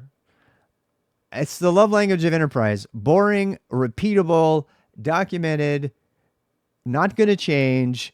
I can hire somebody, to take care of this in 10 years. I have to say that all the time, and I'm going to keep reading, I promise. I have to say that all the time because the internet, particularly YouTube and Twitch, are full of people who are sexy, flashy, fast, and the opposite of what enterprises want. They don't want that. Yes, they want innovation, but they mostly want stability. And when shit goes south, like the economy goes down, who has a job? Guess who still has a job?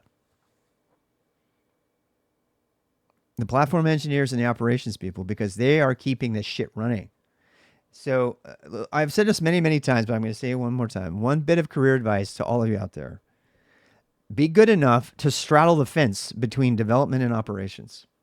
Because when times go bad, the people who can keep the systems up and running and maintain them and figure out how to fix them, they're always going to have a job. They always have a job. I've never once been let go for anything related to that. When I first got a job, it was a startup, and of course it went belly up.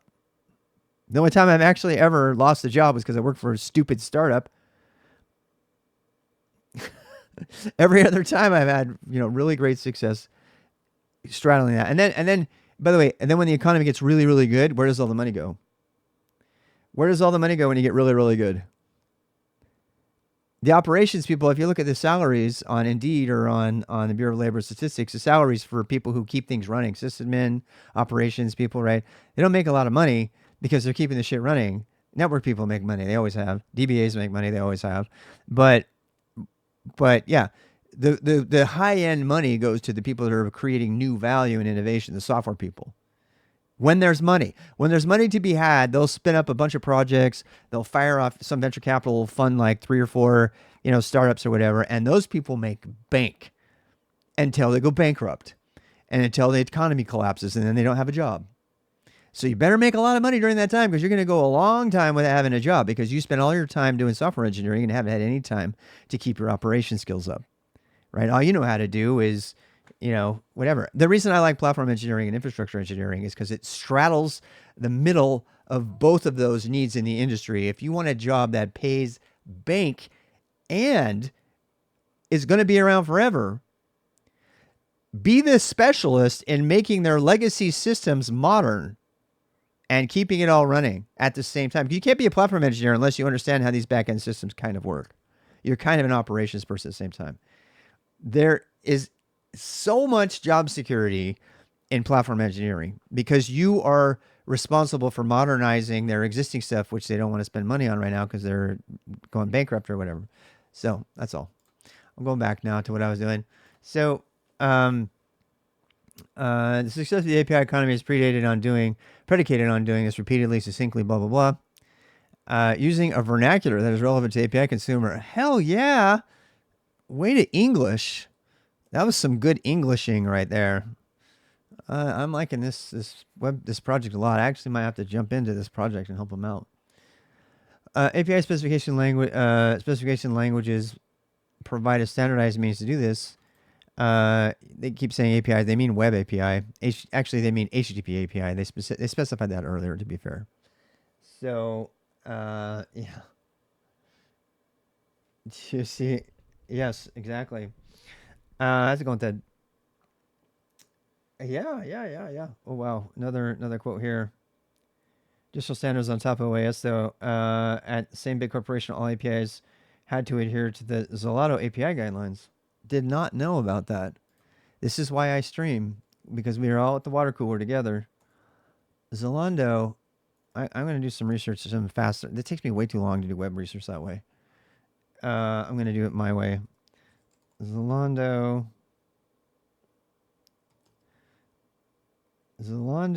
API guidelines. I go look them up. Open source Zalando RESTful API guidelines. Ooh, I like. Me likey.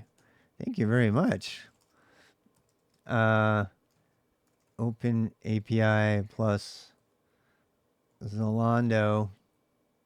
I'm putting this in my Zettelkasten notes so I don't lose it. API, what is it called? Guidelines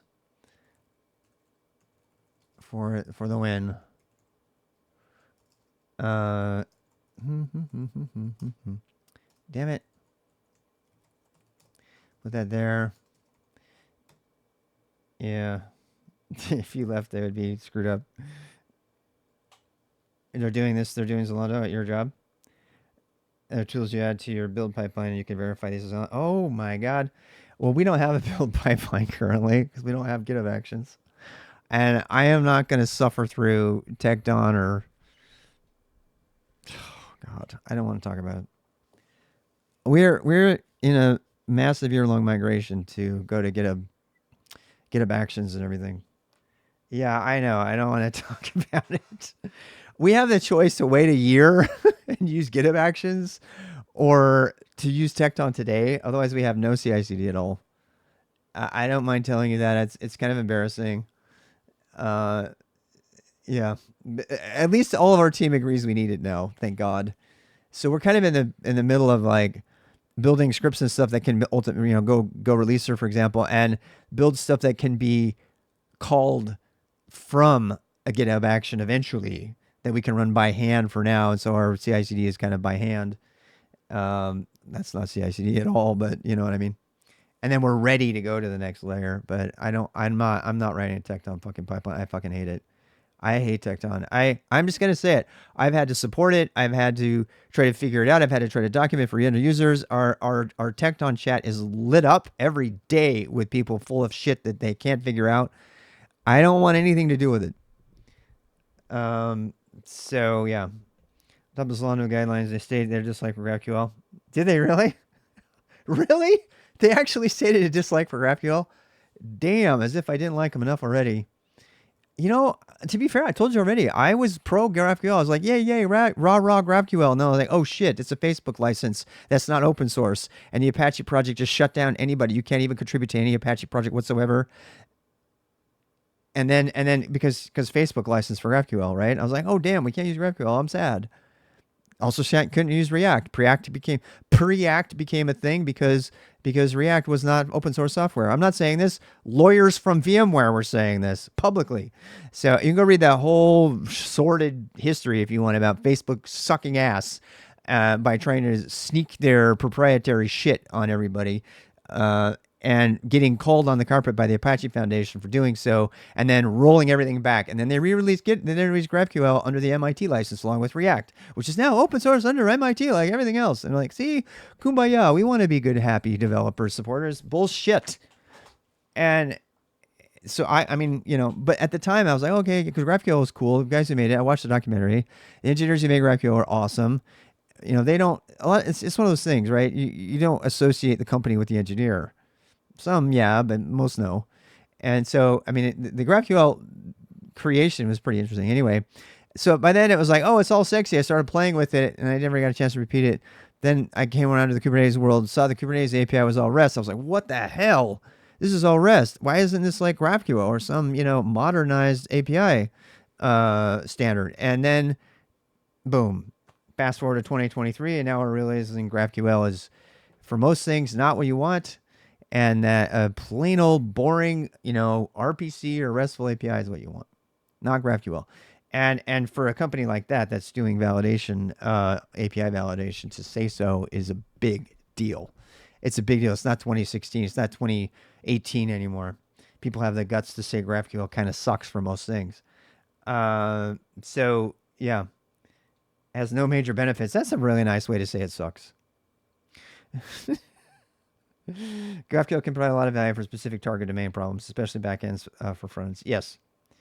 Yeah, and I love Stripper Torpedo. I love that because that's what GitHub does, right? GitHub and Twitch and GitLab, if they could get their act together, when their core service offering is a front end API. I think that makes a lot of sense, but it's a very Twitter, yeah. That's a very niche use, right? It's a very, very niche use of GraphQL. It's when you're getting paid to make a really consumable API that's used by front end people as your primary thing. And GitHub was the first enterprise adopter of GraphQL. They championed it. They made a big deal about being the first people, and it's awesome. It doesn't suck. It's awesome. So, but they also kept the REST API up and running. I think they still have it up and running, if I remember. So I don't know. I don't use it anymore. I use the GitHub command line tool because why wouldn't you? Super awesome. Anyway, I mean, that's enough for this set right here. I just wanted to keep that link there. It's my little Zettelkasten thing. I have to avoid this rabbit hole. I really want to go down it, but I can't read that right now. I can't. I want to. I really do, but I gotta wait. Planning Swift editor, yes. Database is beyond 3.5. I'm gonna be doing calendar. Let's actually take a quick break because I kind of need to refocus. So YouTube, we're gonna take a break. We'll see you in a bit. So we are back. That was a longer break than I wanted to. I was actually going over the calendar. There's a lot more streaming going on, including yoga and regular Zwifting and music every night. So I'll leave that plug in the YouTube if you want to go look at that. Um, we talked about the challenge for streaming and the macro cycle of removing things and then adding them all back and then removing them, and how struggle that is in maintaining your own health with streaming and whether you can stream in your underwear or not. So that's all for Twitch people only. You gotta go. That's not going on the YouTube video. Anyway, so let's actually get back to our code, our work for today. TMX session on Saturday is 2 o'clock. 2 o'clock. We're gonna be doing beginner boost. In fact, since you mentioned that, I'm gonna go ahead and update this. We're gonna do TMUX, and I'm just gonna save that to that one specifically only. So that beginner boost is gonna be about TMUX this week. We pushed it back to 2 o'clock because there's just I didn't do it in the afternoon before because of the I was gonna go cycling in the afternoon, but it's so hot it's just useless to go cycling in the afternoon. So we'll put it back to 2. Most people are participating in the beginner boost through YouTube. They're not doing it live, and that's also okay. But if you want to be here live, so the time is now 2. Same time, by the way, for the book club Outlive. If you want to read Peter Attia's Outlive book with us and discuss it, I'm not reading them. I'm reading excerpts, but not the whole thing. So that's a thing. All right. So back to what we were doing. We were going to make an API. So let's actually define a very simple API. By the way, this is not going to be a complicated API, which is one of the reasons I want to do it. I want to see, well, what's the minimum you need in the OpenAPI specification. So let's continue to read. API specification language standardize what you do. API describe in agnostic terms, decoupling from the language. This is what we want. OAS is API lifecycle. Providing a using OAS document is not, however, a point-in-time activity. It is fundamental to the API lifecycle, providing affordance for all activities. Yeah, because it's going to change over time. When one considers the API lifecycle, it starts to become clear how useful the OpenAPI document is. Consider this simple one here. Requirements, what should the API do? Design, configure, develop, configure, blah, blah, blah. API lifecycle with an organization clearly has more nuances. Elicit requirements. Thank God. That's what we want. We want it to take shape. Domain modeling, elicit requirements, all of that. I'm going to sketch the API. I mean, they're trying to sell us on API design. I don't need to be sold. I'm already sold. Code first approach, where the implementation is created and then typically annotated by OpenAPI. I like that. I like the OpenAPI for documenting the spec and then writing the code and then coming back and having the API match the code. 2 different approaches. There's a code gen one. We talked about that at length. Configuring infrastructure. That's kind of the Apogee kind of idea. Creating developer experience with OAS. Testing with OAS. This is good because, as I understand it, there's typing involved. Like, because it's a stringer of a particular length stuff. That's where JSON schema came to mind as well, which you can obviously do. One final thought. All right, getting started with OpenAPI specification. That's probably what we wanted. Tooling catalog. This is a Linux Foundation? Damn. OpenAPI got picked up by Linux Foundation. No wonder it's all cool now. I didn't know that. They kind of splintered off Swagger and now they got picked up by the Linux Foundation. That means they got funding and shit. That's good news. That's really good news. OpenAPI tooling. I'm jumping straight to tooling because, raise an issue, GitHub topics, parsers, server implementations, SDK code generators. Fuck that. What I kind of want is linting and a Vim. I would really love a Vim syntax tool and a schema validator, actually. OpenAPI 4J. Oh my God. The problem with OpenAPI is that it was built originally in Java, so all the tooling is in Java. This is a real problem. The Golang code generator is written in Java. Not even kidding. It's very bad. So, I mean, why would you even do that? The reason I know actually is because the tool that's used to do the code generation is not modular, so it doesn't call out to a plugin. Even kubectl is better than that, right? Because it has plugins that are separate executables. It it's all in the same thing. So they have modularity, but it has to be written in Java because it all has to go into the same Java jar. Can you believe that?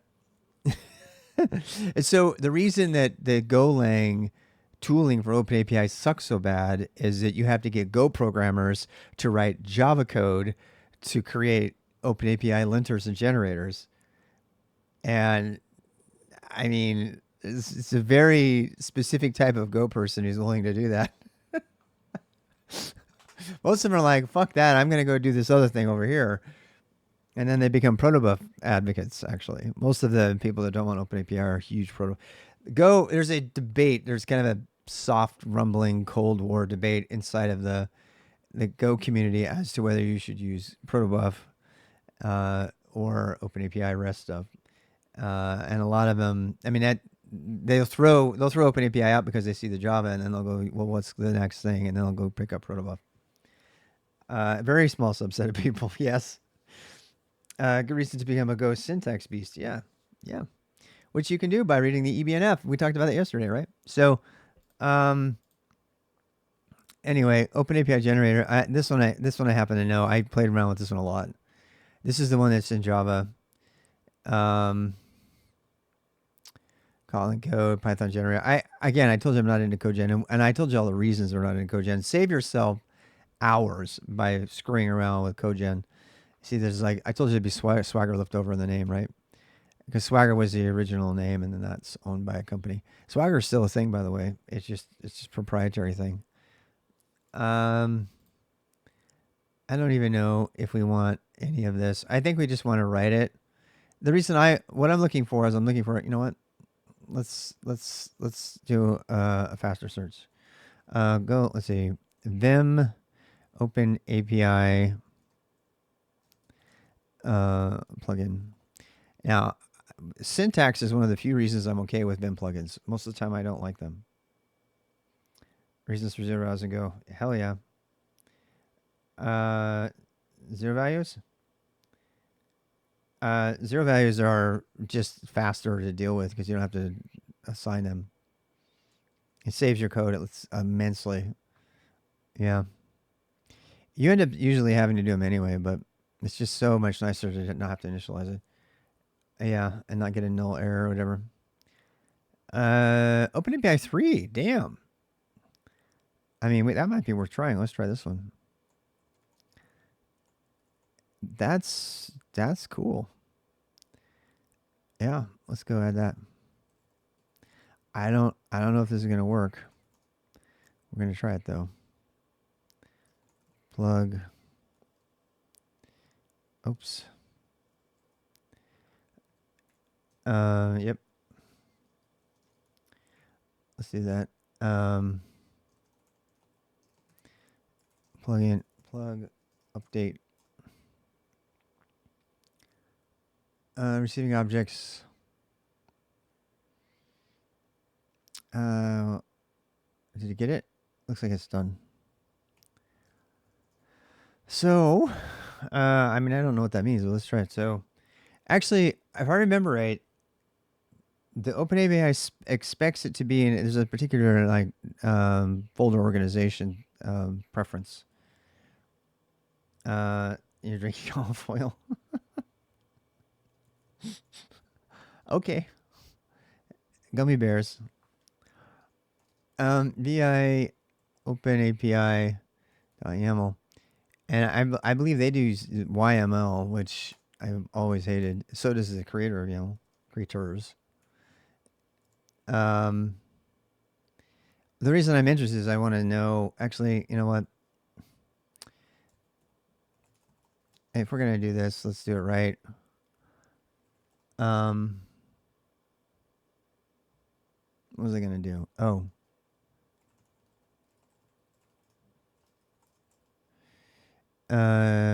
Make directory.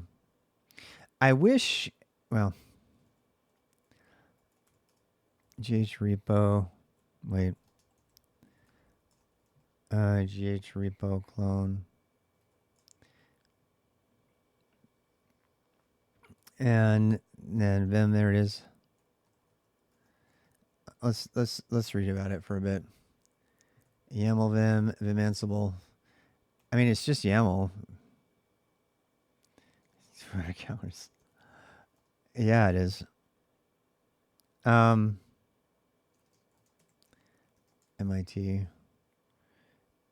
FTP detect, incident, indent.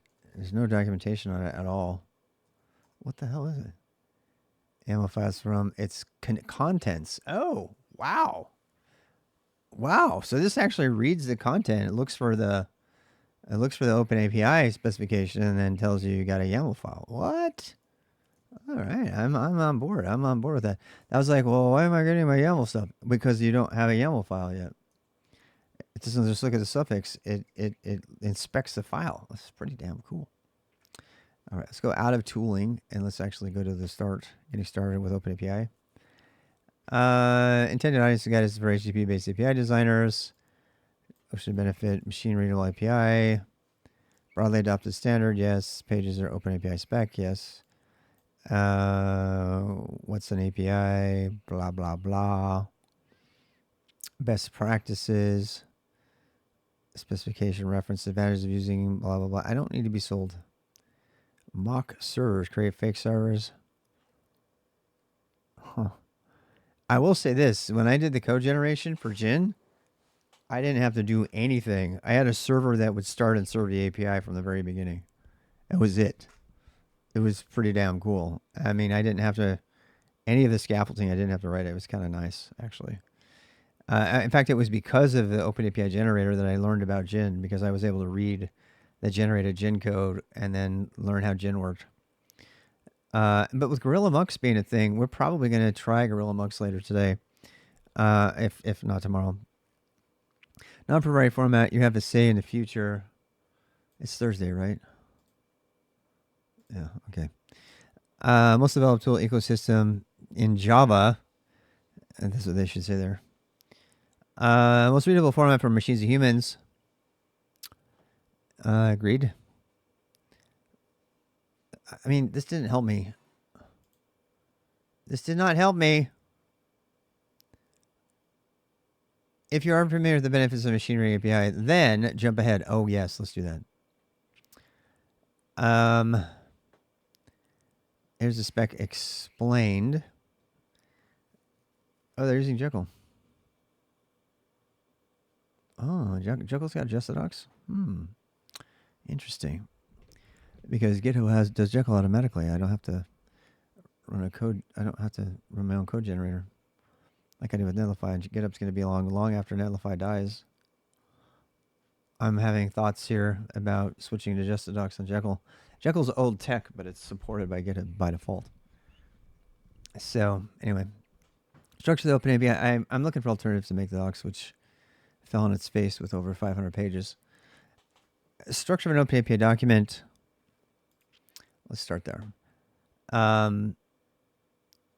It should be like, okay, so OpenAPI document is a text file called whatever.json.yaml, represents a JSON object. This file is called a root document, and it can be split into multiple JSON or YAML files for clarity. I think it's important that they're saying that. So you can use YAML, but you can't extend YAML beyond its JSON compatibility. And there's been pushes to make a version of YAML specification that's 100% compatible with JSON.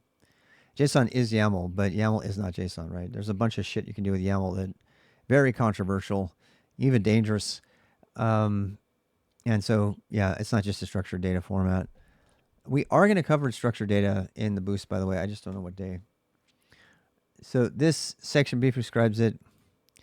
JSON can represent number strings, booleans, values, arrays, and objects. Yep. Here's a complete. You don't need to tell me about YAML. Really? I mean, they're not assuming anything here, so that's probably good. A minimum document structure. To be precise, OpenAPI is a single JSON object containing fields adhering to the defined structure of the spec. The way structure is long and complex, so this section just describes the minimal set of fields. Good. OpenAPI map is a nice visual tool that can help visualize the reader with this long specification. Oh, damn. What the hell is this? What the hell is this? This is kind of fun. Can you just point this at anything? How do you use this?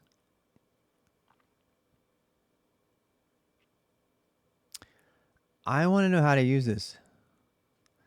Move the mouse to scroll up. Move. Click on the node to expand a cluster. This is a way of visualizing your API. Specification click change. Blah blah blah blah blah blah blah blah. I like. I kind of want to. I don't need it, but I kind of am curious to see how easy it would be to set up.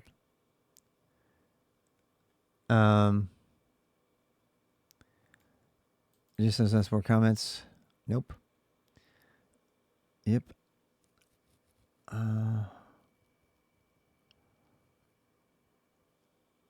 kind of interested in that whole visualizer thing. Oh, damn, that hurt my eyes. I just have a minimal pay doc. All right, great. They're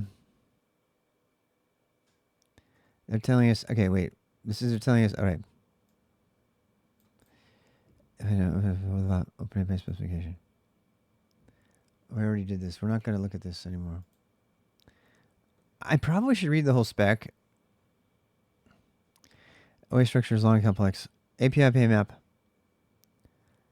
Wait, can we... What I want to know is, can I run this map on something else? I need to know that. I'm sorry, it's a rabbit hole. I can't help it. OpenAPI map. OpenAPI specification aims to help you find your way in the OpenAPI spec.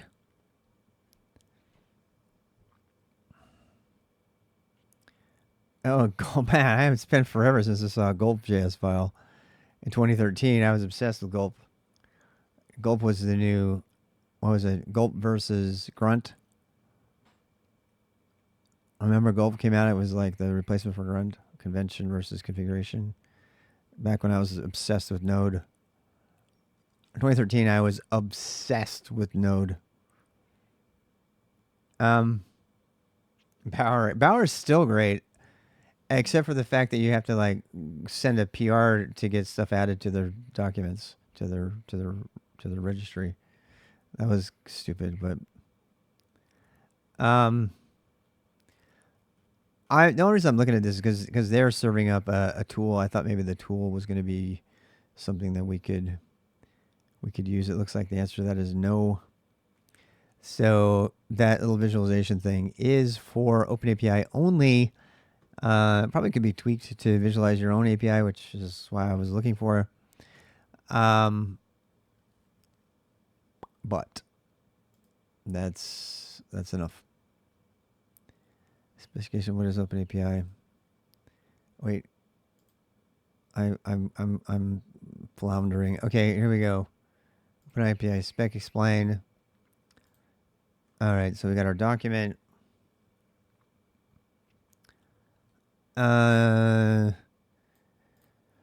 Single object adhering to the structures, root object, 2 fields, mandatory, OpenAPI and info. Remember I said this is a language? We're learning a language here, friends. If you're a Kubernetes person, you've learned several languages. And they just have to happen things in common. So OpenAPI, I do remember this. This is where you specify the version, if I remember right. And then you have to have info. At least one of paths, components, and webhooks is required. Paths, components, webhooks. Well, that's something I didn't know about. I did not know about that. Flashbang alert. OpenAPI stream indicates the version. Example 3. Why didn't we put a V in front? Can we please put a V in front? If they had let us put a V in front, we wouldn't have had to put it in quotes, goddammit. Why don't people think of shit like that? Honestly, they're using Semver. Why don't they put a V? They just put a V like that. That is a dubious decision. Indicates the version of the OS document using this field can check the document that corrects the header of the spec. Man, that is such a fucking bummer. And that is a bummer. I mean, API, look, what does kubectl do? Kubernetes YAML files API version. It's like V1, V2 something, right? God, I hate this stuff at the bat first. API version.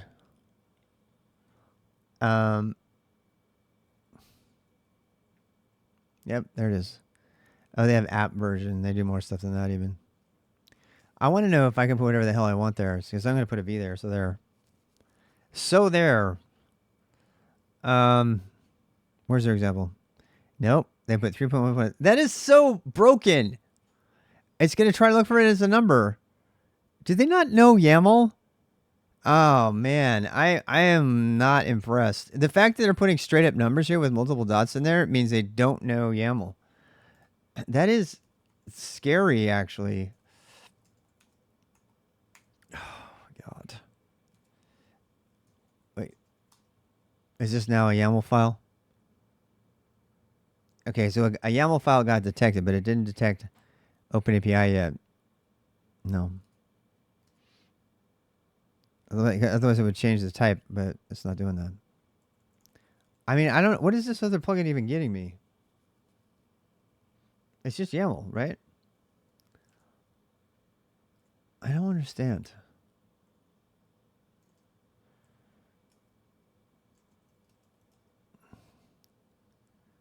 Did they add the OpenAPI type?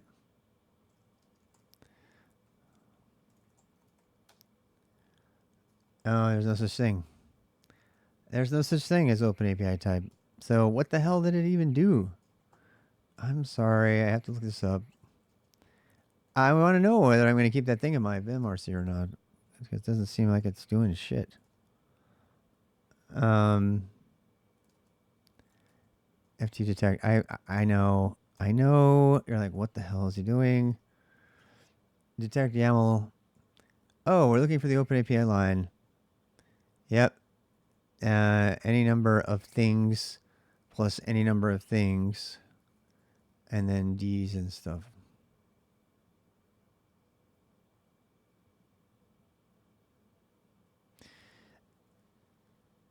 What the hell? This is broken. It's totally fucking broken. It's looking for an actual... I think this is broken. I think that dot is making it so it's not picking it up. Because this is matching a dot, an actual dot. I think they have it backwards. Maybe not. I can't remember. Regexes in VimScript. I can't remember if they're like less or extended. So that dot must be Perl-like. Yeah, I'm guessing. Totally different version of regex, by the way. Back to gRPC. Maybe. Set file type equals OpenAPI.yaml. This obviously failed, right? While line number is less than 30, it takes just an OpenAPI. It's not working. Nope, it's not working. So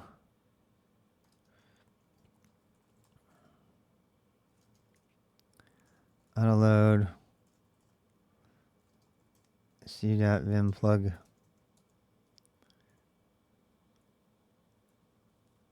Yeah, I know. Well, you're doing like a sed like expression. They're all different, right?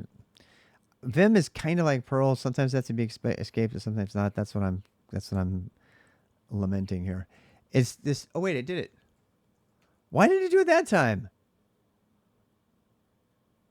What did I do differently? It got it that time. Did you see that? And now it's OpenAPI.yaml.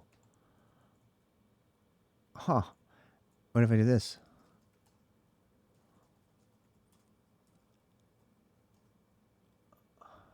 Oh, I know why.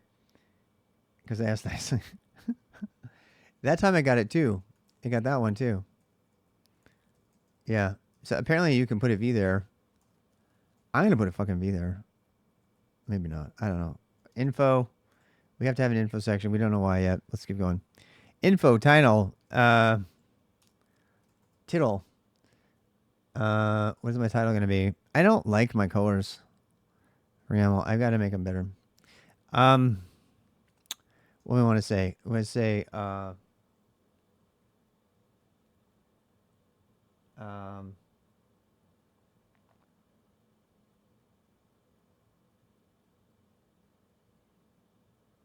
I mean, the API itself really doesn't have to expose the fact that it's running over a secure shell. You see what I'm saying?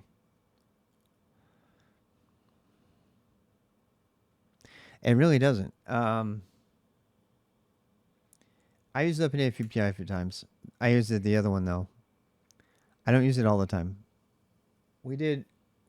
Our current API is documented in OpenAPI, but it was not version 3. Fuck no. I've not learned version 1 and 2, and now I have to remind myself how to use version 3. Yeah. I'm just trying to think how we're going to name this. But that's one of the reasons I'm doing this is because I want to take time to learn it. And you don't use OpenAPI all the time. I don't write OpenAPI. Web people write OpenAPIs for a living, so they're writing it all the time. I'm not. I only write it every once in a while when we need one. So,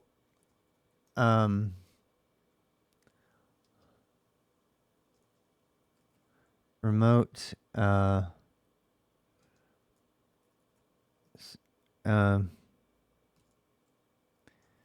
secure, remote, command execution.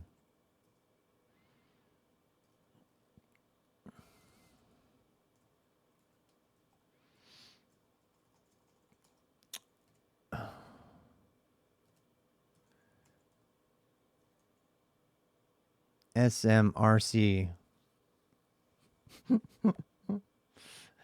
We should make a name for it. It's not really a host, it's kind of multiple target.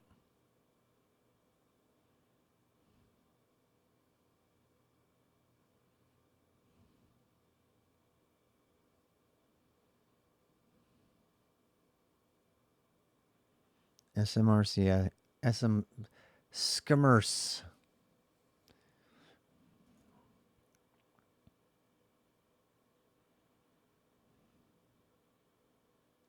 SRCE. Source.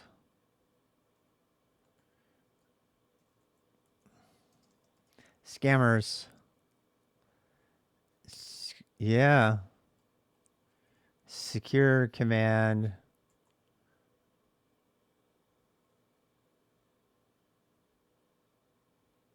Remote execution. SCREE.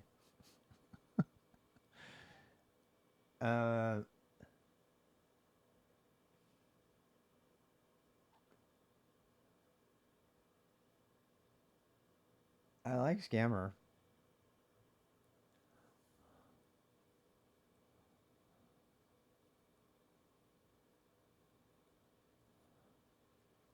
Secure command. Multi-host. Remote execution. Scammer. Secure command multi-host execution remotely. Scammer.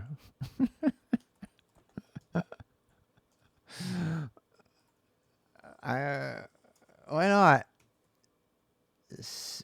Scammer. We need an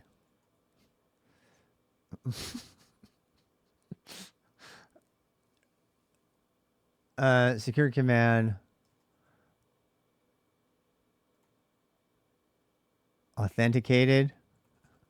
Multi-host execution. Scam.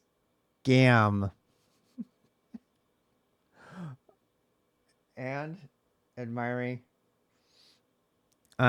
Secure command authenticated. I mean, we're kind of stretching at that point. It's obvious. You ever read an acronym? You're like, you can tell they're like really stretching. They're like, it wasn't natural.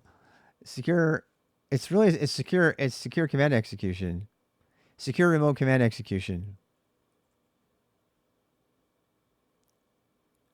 Secure remote command execution. SRCE. SCRE. Secure command and multi-host execution remotely. Scammer. Exactly. Secure command and multi-host execution remotely. I mean, it's kind of what it is, right? Do you use Scammer? What's Scammer? It's to make use secure command. This to do secure command and multi-host execution remotely. I mean, it works. You win the prize. Scree. I am not opposed to Scree either. Scree. The problem with this is it doesn't have we need multi-host in there. We need multi-host. Multi-host. Let's start with M. What would it be? Multi-host remote command execution. Multi-host secure. Ms. RCE. Ms. Pac-Man. Miss.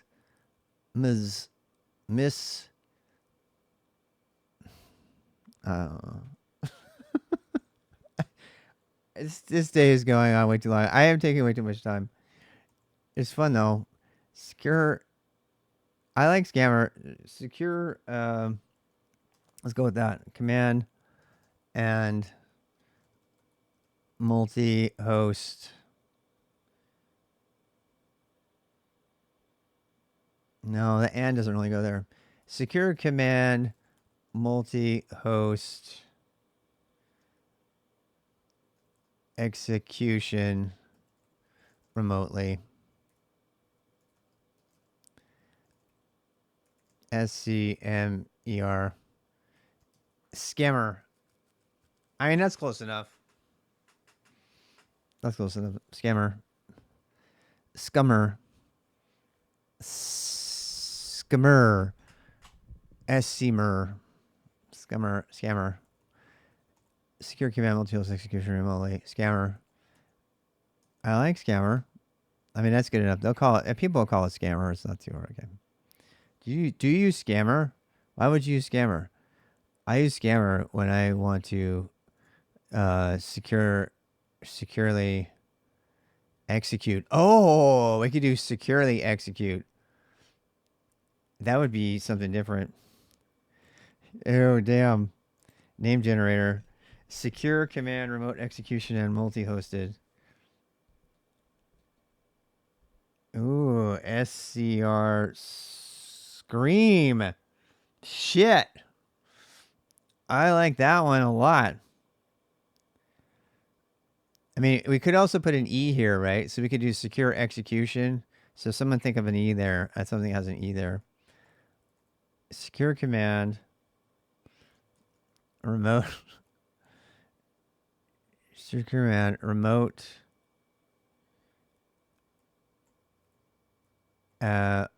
Execution.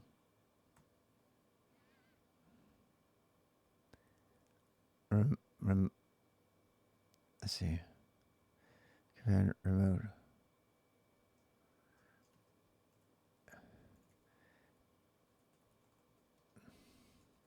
We can put an O. Screm.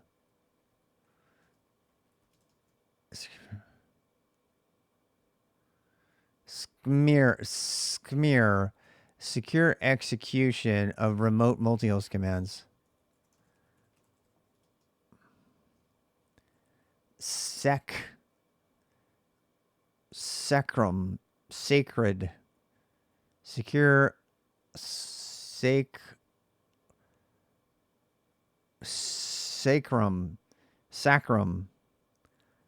Secure. authenticated remote execution sacre bleu. Sacre bleu.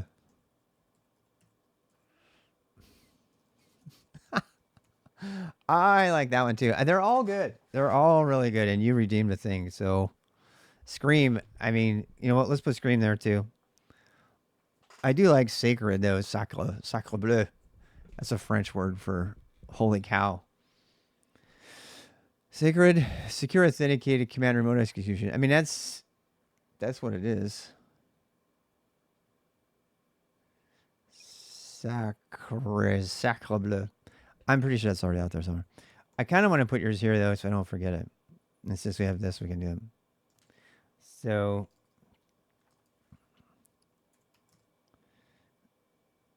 yeah.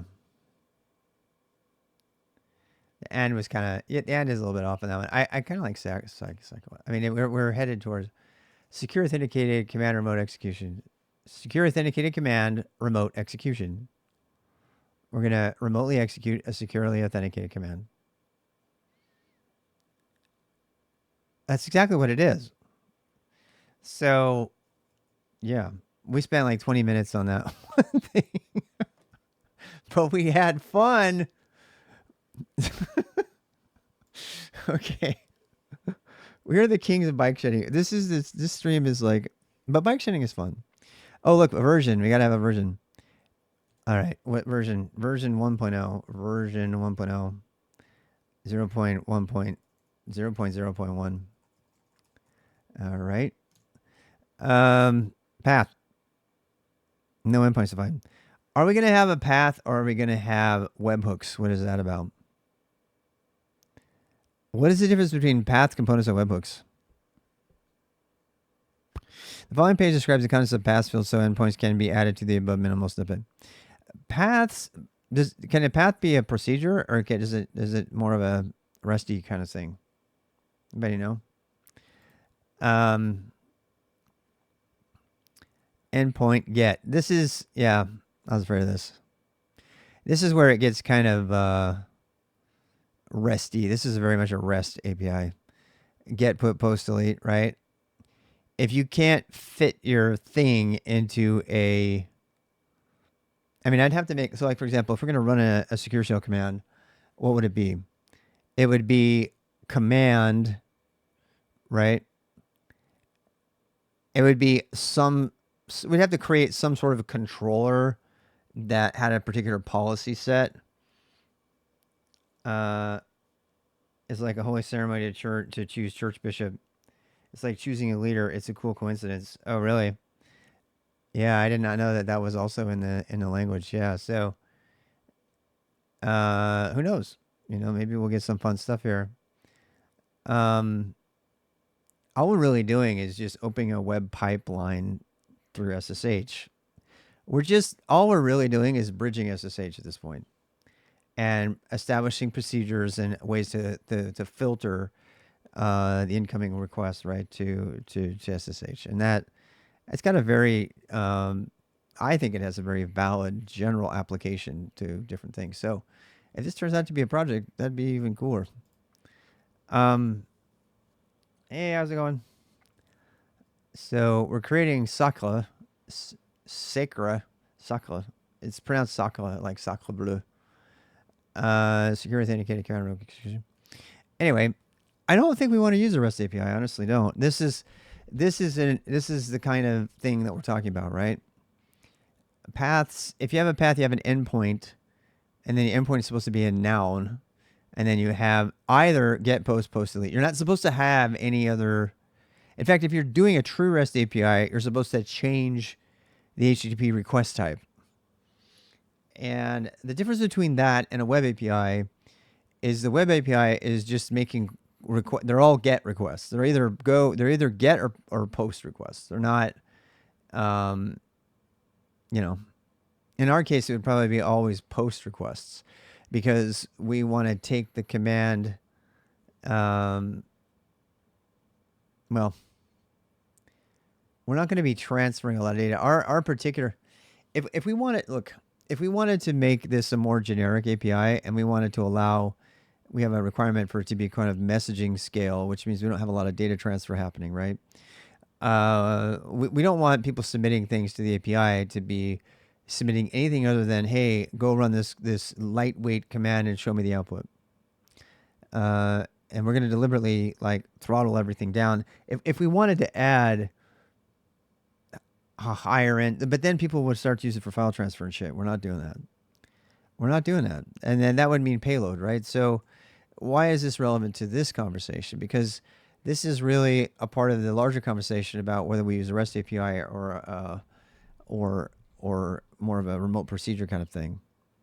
And I don't know if OpenAPI is going to like play nice with REST versus remote procedure. In a remote procedure situation, this first thing here would be a verb. It would be a verb, and then your query string would be the arguments to the verb, and depending on whether you did get or post. If you did post, it would mean that there was some standard input to send your application. It would actually be a direct corollary to the run command in SSH that we're going to use. So yeah.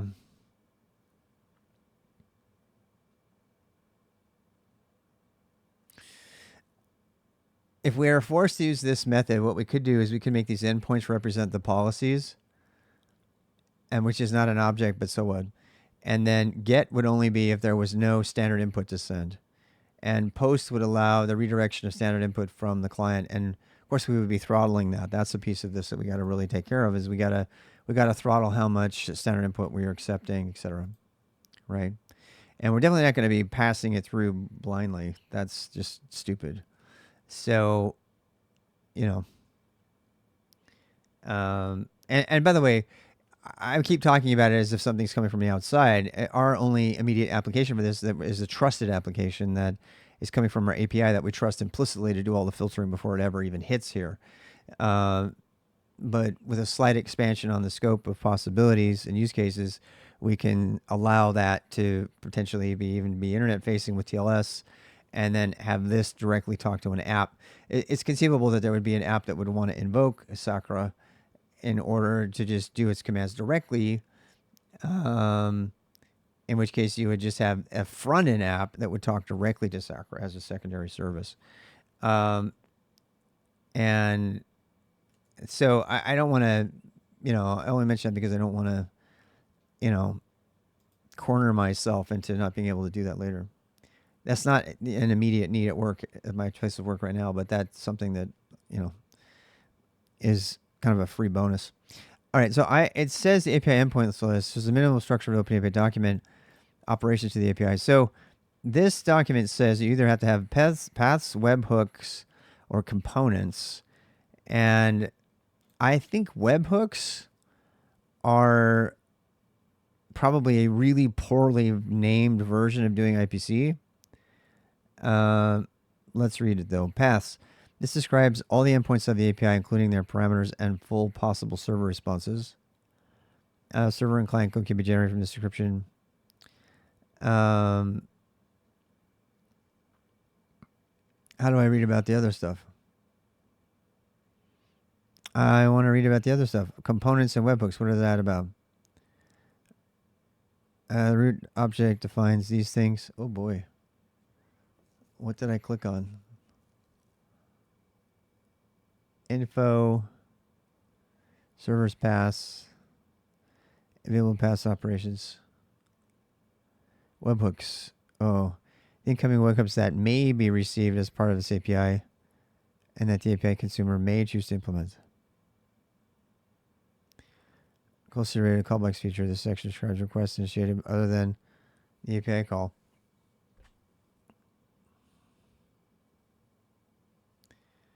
The key name is a unique string to refer to each webhook while optional reference.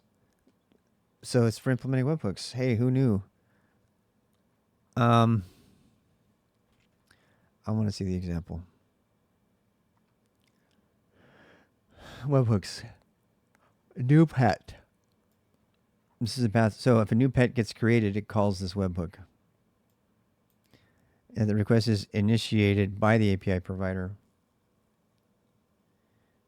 Secure authenticated multi-host execution. Oh, wow.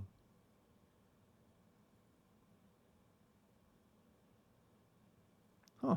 I mean, that's not bad. Yeah. I like SACRE better, but for now. That's cool, though. That's a good one, though. Same. I almost guarantee that's been taken. SACRE's probably taken, too. What I want to know with this webhook thing is a webhook implies to me that some action has already happened someplace else, and it's basically an event notification that pulls that hook. So it's not requesting that a new pet be created. It's saying, hey, I created a new pet over here and you might want to know about it. That's what a webhook is, right? Um, oh, sack me? Yeah, sack me. That's pretty funny. Um, so this is a path item object. The only difference is that the request is initiated. Wait, this is a path item object. Oh, so it has a path and then it has shortcuts through the path. The only difference is that the request is initiated by the API provider. Information about a new pet in the system. Post, request body, content application JSON scheme pets. Response. I don't think we're going to get away from this idea of an object, unfortunately. I don't think we're going to. I think this whole thing is all restified.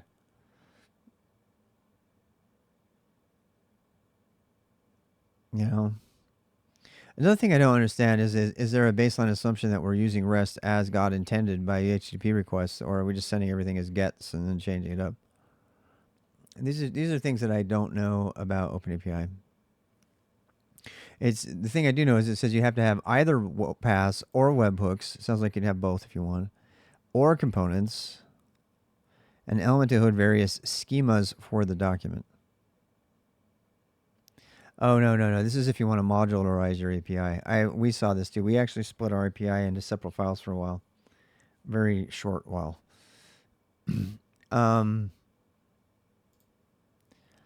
Paths, components, and webhooks. All right, okay. So I answered my question there. We must have a path, right? There's no escaping it. We have to have a path. So, yeah.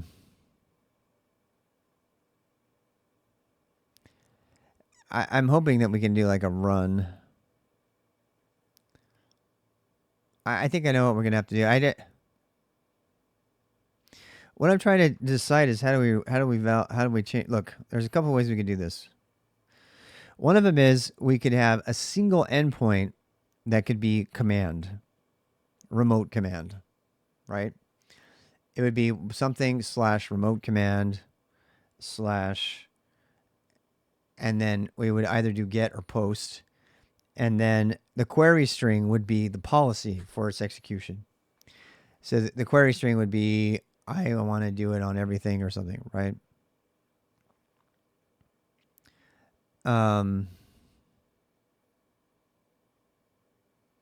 Request body, responses, operation ID, response object, HTTP code 1. Yeah. So we can't get around REST here, unfortunately.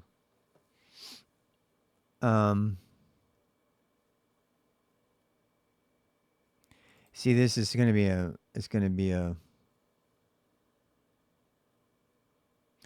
then the question becomes, well, we're going to have API dot whatever, right?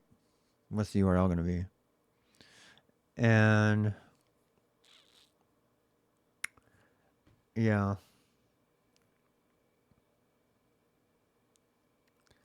The object also makes common properties for all operations. HTTP operations. So these are when it says HTTP APIs, it means HTTP APIs. That means HTTP put, get, and all that. So we have determined something definitive here.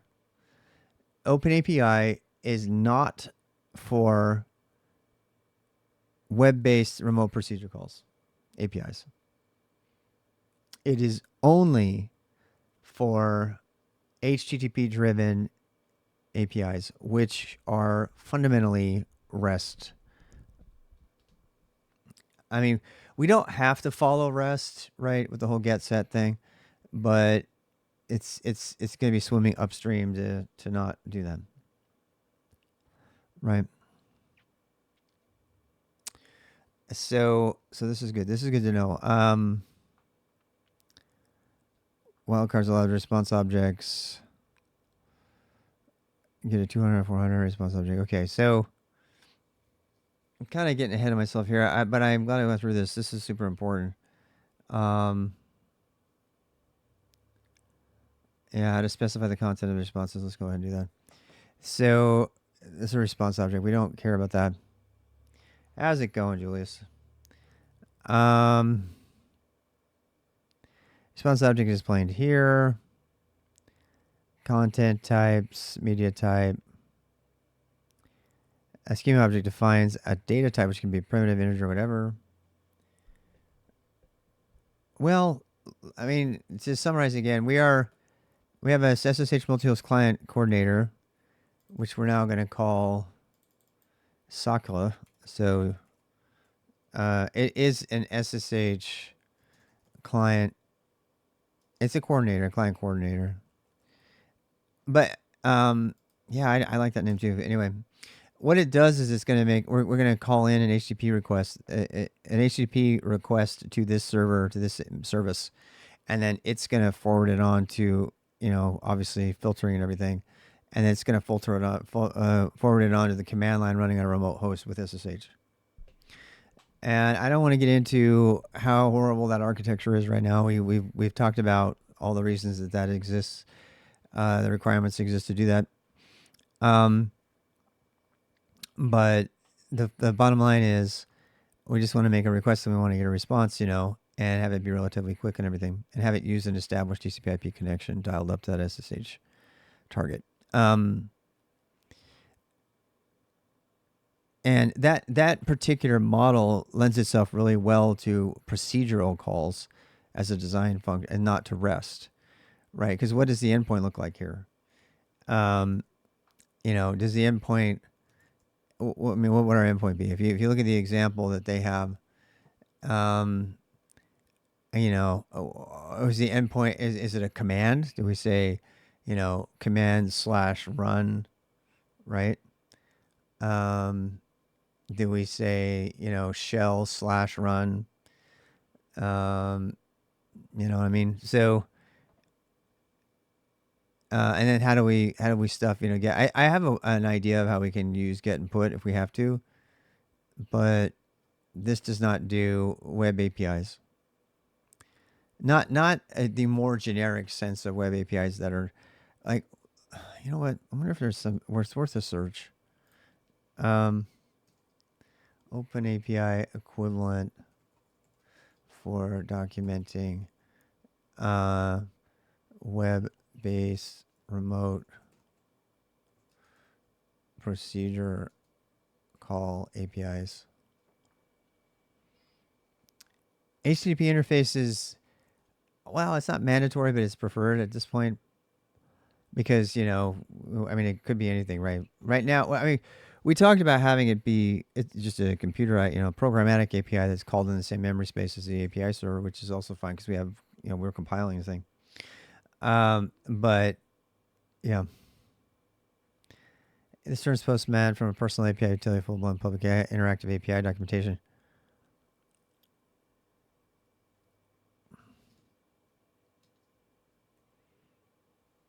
gRPC is a modern open source high performance RPC framework. It can run in any environment. It can effectively connect. The problem with gRPC, and that's actually what I want to use, the problem with gRPC is that it can't be called. You know what? We should probably be doing this with gRPC. Uh, or 22 gets filtered. Yeah. Yep. That's one of the main reasons to do this, by the way. So, um, how that's supported? Yeah.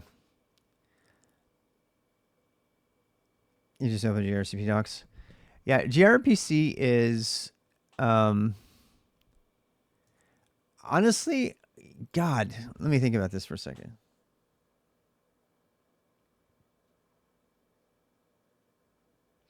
So in the greater scheme of things, uh, could use the socket for a lot, and have the REST layer on top for clients. Yes, that's what I was just gonna say. That's what I was just gonna say. So if you build the baseline communication mechanism to gRPC, then all the stuff inside of your Kubernetes cluster can talk to each other using the gRPC stuff, and then which is protobuf. We gotta have protobuf in there and everything, and and then if you want to extend the visibility and the scope of that to the outside world, so that you don't have some other front end that's you have in our you know what gRPC is the right tool here.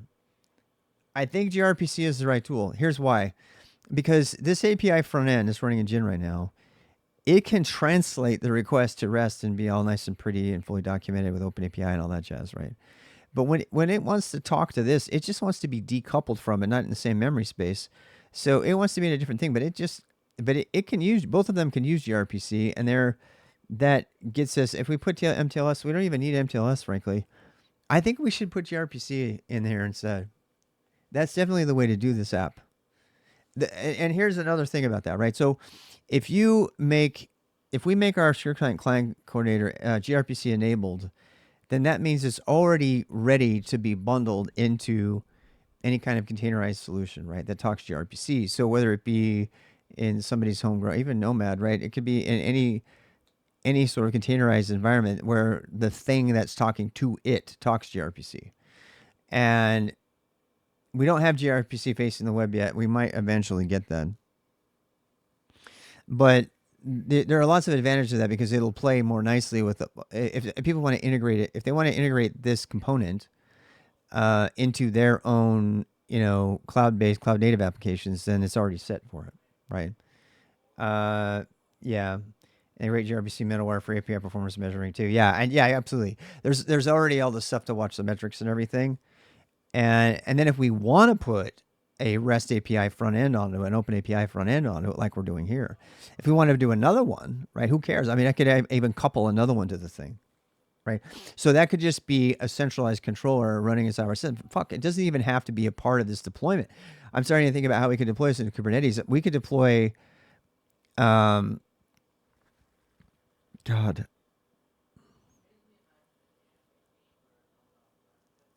the possibilities are endless because if we deployed this as an application, as a service, like a stateful service inside of the overall Kubernetes cluster, then any of the applications that are in that cluster, once they're authorized, could then broker their SSH communication with these target hosts through this one coordinator.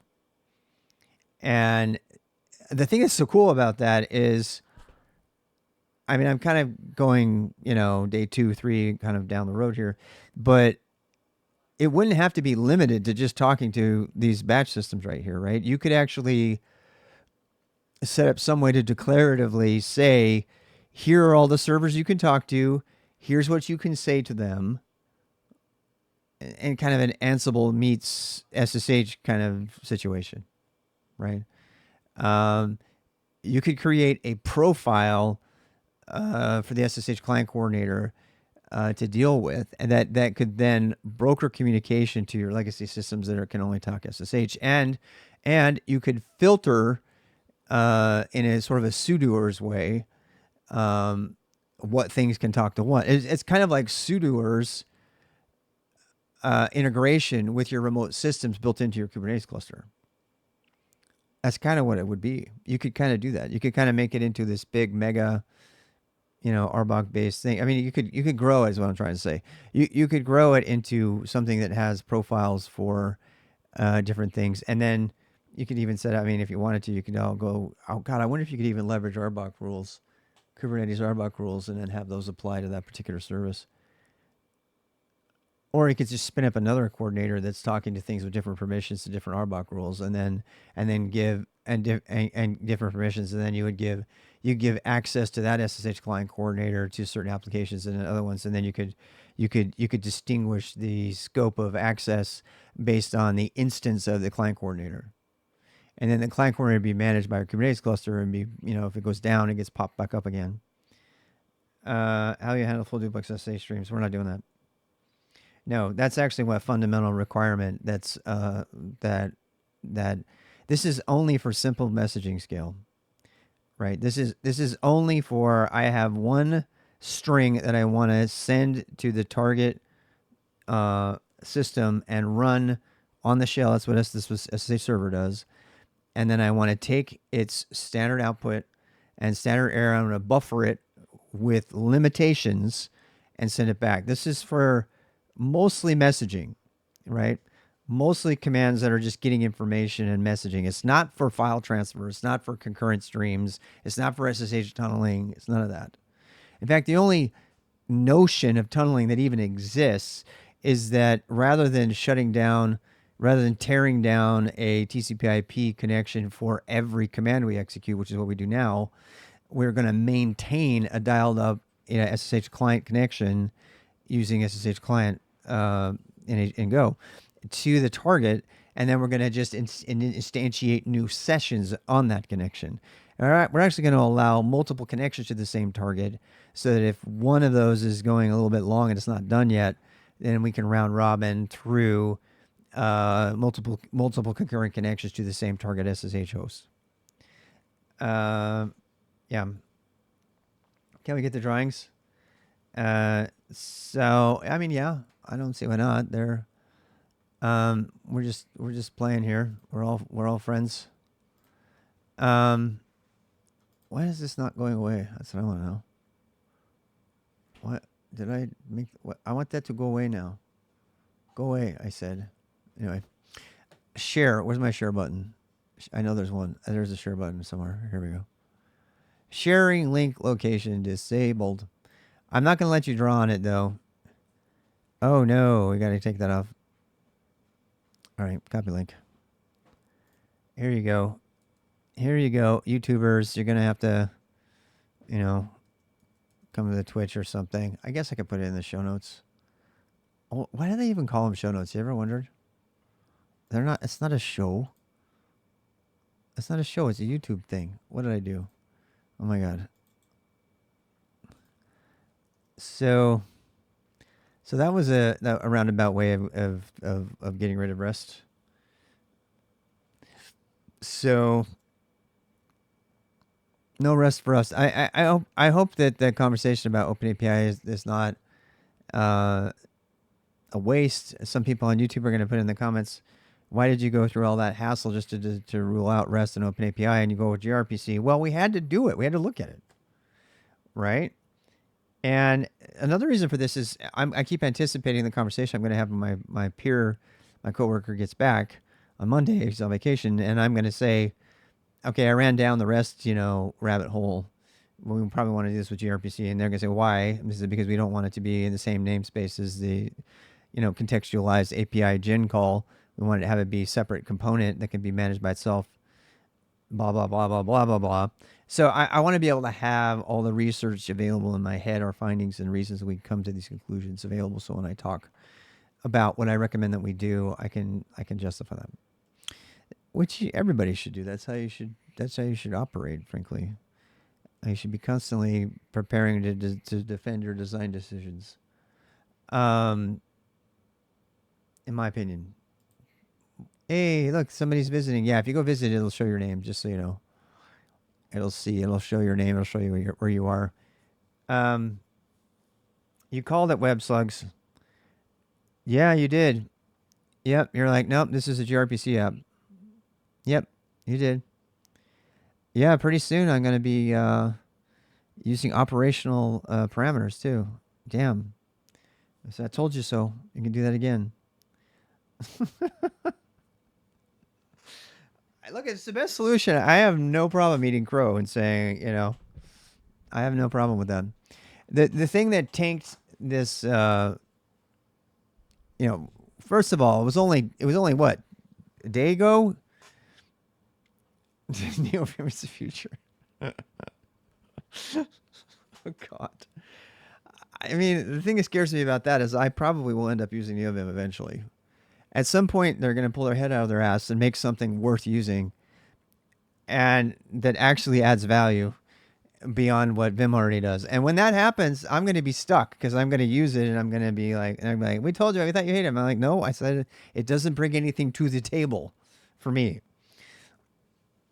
It still has, it doesn't. Look, I'm not attacking you. Don't be mad. So API REST.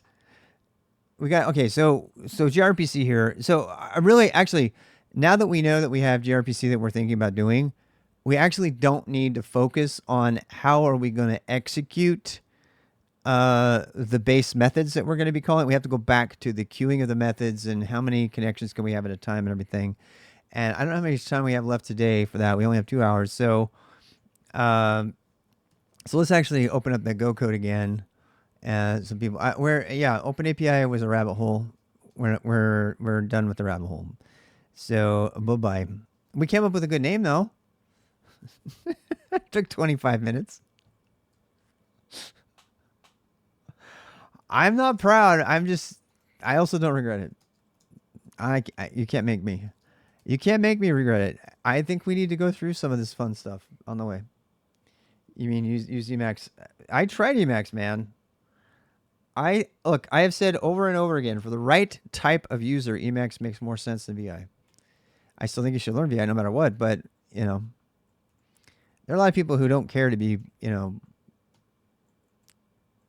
useful on more than one system at a time. And those people are very important people. Creators of Linux kernel, authors of all of the GNU library, physicists, people like that, they use Emacs all the time for that reason. Emacs is just a better VS Code for the terminal. Yeah. Even a Lisp with electrons power and for Neovim. Yeah, that's. I mean, seriously, if you're trying to turn, in another universe, I could see myself doing that. I really could. I could totally see myself wanting to keep my Vimisms and, regretting having like Emacs envy, and doing everything in my power to turn VI into Emacs, which is what Neovim is. I mean, let's just be real. I expect you just permanently made that case. If there's actually a Lisp to Lua translator, then that is like open admission that all of the Neovim people really deep down inside have massive Emacs envy.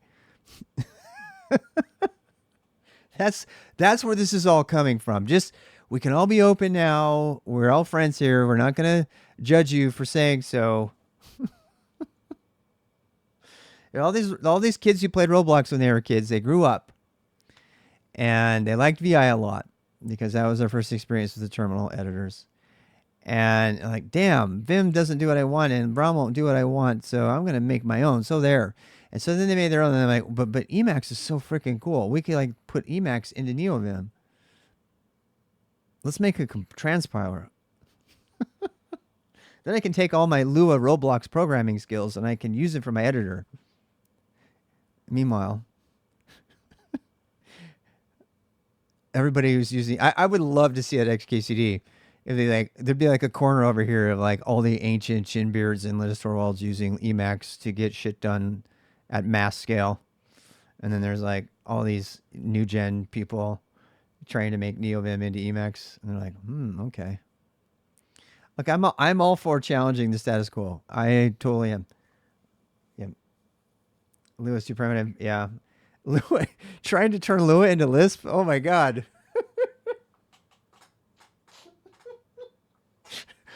Let's see. You know what? Okay, in some like alternate Marvel universe, MIT is teaching Lua to its first year college students.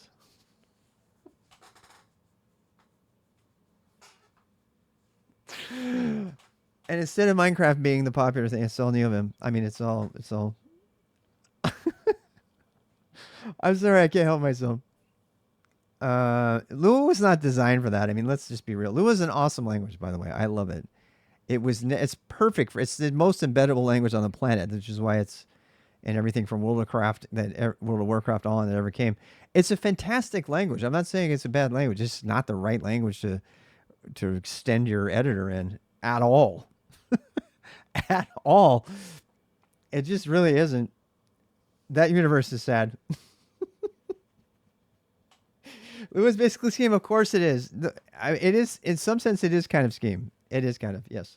And by the way, I don't know it. I know neither of them very well. I know Lua pretty good. But yeah. Lua is for WoW add-ons. The end.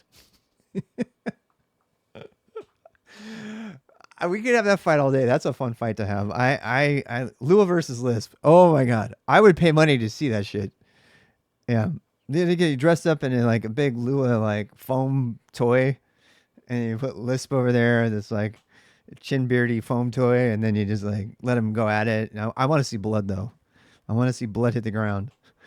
I want to see blood hit the ground. And Lua's so small, its arms are too small. It can't punch Lisp in the face because it can't reach his chin because it's only like 4 feet tall. And Lisp is like really slow and like lumbering around and loses track of itself all the time. That would be a fight I would pay for. I would totally pay for that. Anyway, it's all about the fights now, so I had to make it current. Anyway, I can't. You know what? Let's take a break because I got to get back on track here. Boy, I've been fighting the rabbit holes, YouTube. So just letting me know, we've been all over the place talking about all kinds of things. We got another hour before I'm going to give up for the day and call it a thing. So we've been talking about OpenAPI most of the day, and we ended up writing off OpenAPI, and I don't feel like that's time wasted. I think that's a good opportunity to be able to justify that decision when it comes up in conversations next week. I talked about that. And the next thing I want to do, though, is we talked about gRPC, and my brain is kind of fried because it's the end of the day. So something I can do that I know I'm not going to make a horrid mistake is I can play around with what it would take what would the gRPC implementation of this look like? What would the methods be? What would the procedures be? So let's shift gears just because it's kind of been the theme for today. And then tomorrow we're going to be really deeply, hopefully, into coding new clients and managing them and eventually getting into the to the management of the channels and that kind of thing. And that's going to be some pretty tough stuff that I want to have a nice fresh brain for that. So if I can get over my is gRPC going to work, what's it going to look like curiosity today, that'll free my brain to really focus hard, hopefully tomorrow, on how is this going to talk to how are the internal structure, what are the internal coding structures going to look like within the application, within the client coordinator itself? What are the separations, what are the boundaries between the objects inside of it and stuff like that? So we're going to spend an hour just looking at what is going on with this little pink line here that connects the API to the client coordinator, which we have decided to make gRPC. And that, if you don't know, gRPC is the standard way to do this shit. I don't think anybody would really seriously debate that that's not the standard way to do communications between components within Kubernetes. There is a little bit of HTTP requesting stuff go on still, but the modern way to do that is with gRPC. I do think that gRPC is overkill a lot of times, and that's going to incur a certain amount of protobuf, which I have not recently done. The last time I did this was 4 years ago. I actually did a series of streams called Over Engineering My Resume with gRPC. And I made a microservice that served my resume over gRPC just for fun. And I never got finished with it. I was just playing around with the protobuf stuff.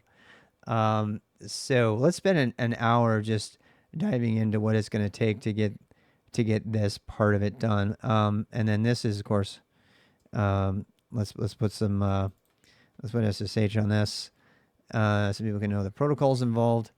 Should we give it a special color? What color should we call it? So let's make it whatever that color is. I don't even know. So as you can see, so these are SSH connections. I'm drawing pictures. I'm wasting time drawing pictures. What else is new? I know. I am. You know what? All right, fine. Damn it. This is why I like Excalibur. It kind of encourages you to not spend a lot of time drawing shit, just because it's so rough already, right? Anything as soon as you add like official boxes and stuff, and it like makes you like spend way more time on it than you ever should. I mean, seriously, how much time am I outlining shit? You know. Anyway, so we got SSH going on there. You like purple? I like purple. Where's purple? I don't see purple. Can we make a new color? All right, give me a color for purple. Let's waste more time on that. That's kind of pinkish. It's grape. It's grape. Like grape ape. Ain't nobody knows grape ape. Raise your hand if you remember grape ape. Grape ape and Jabberjaw. I told you my mind is like a constant stream of random nostalgia. It's been burned into it over the time and through marketing. Nobody knows it. Nobody knows Grape Ape. Maybe somebody in the YouTube comments remember Grape Ape and Jabberjaw. Oh, right. What? Double click on a line, you can add type to it. Yeah, but that I mean, I did know that, but I mean, this is my problem, is it makes it all big and stuff. Can I make it smaller? Can I make it smaller?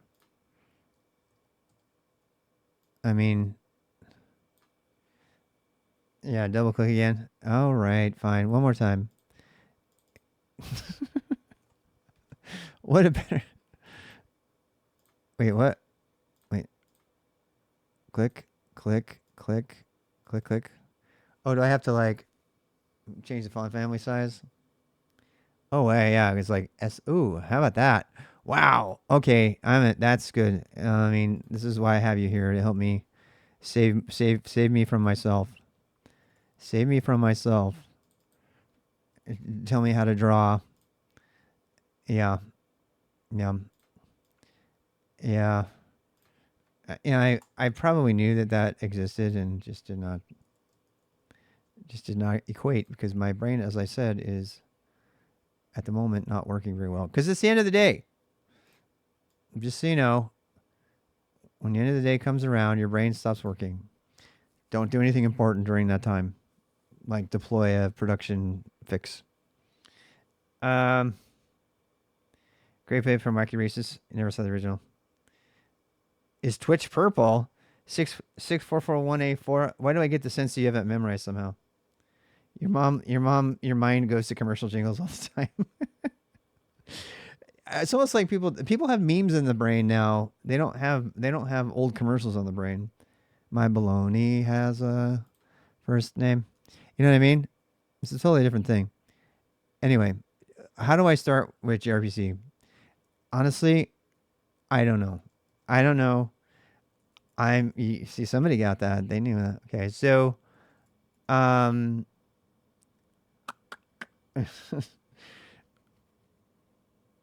am I looking for?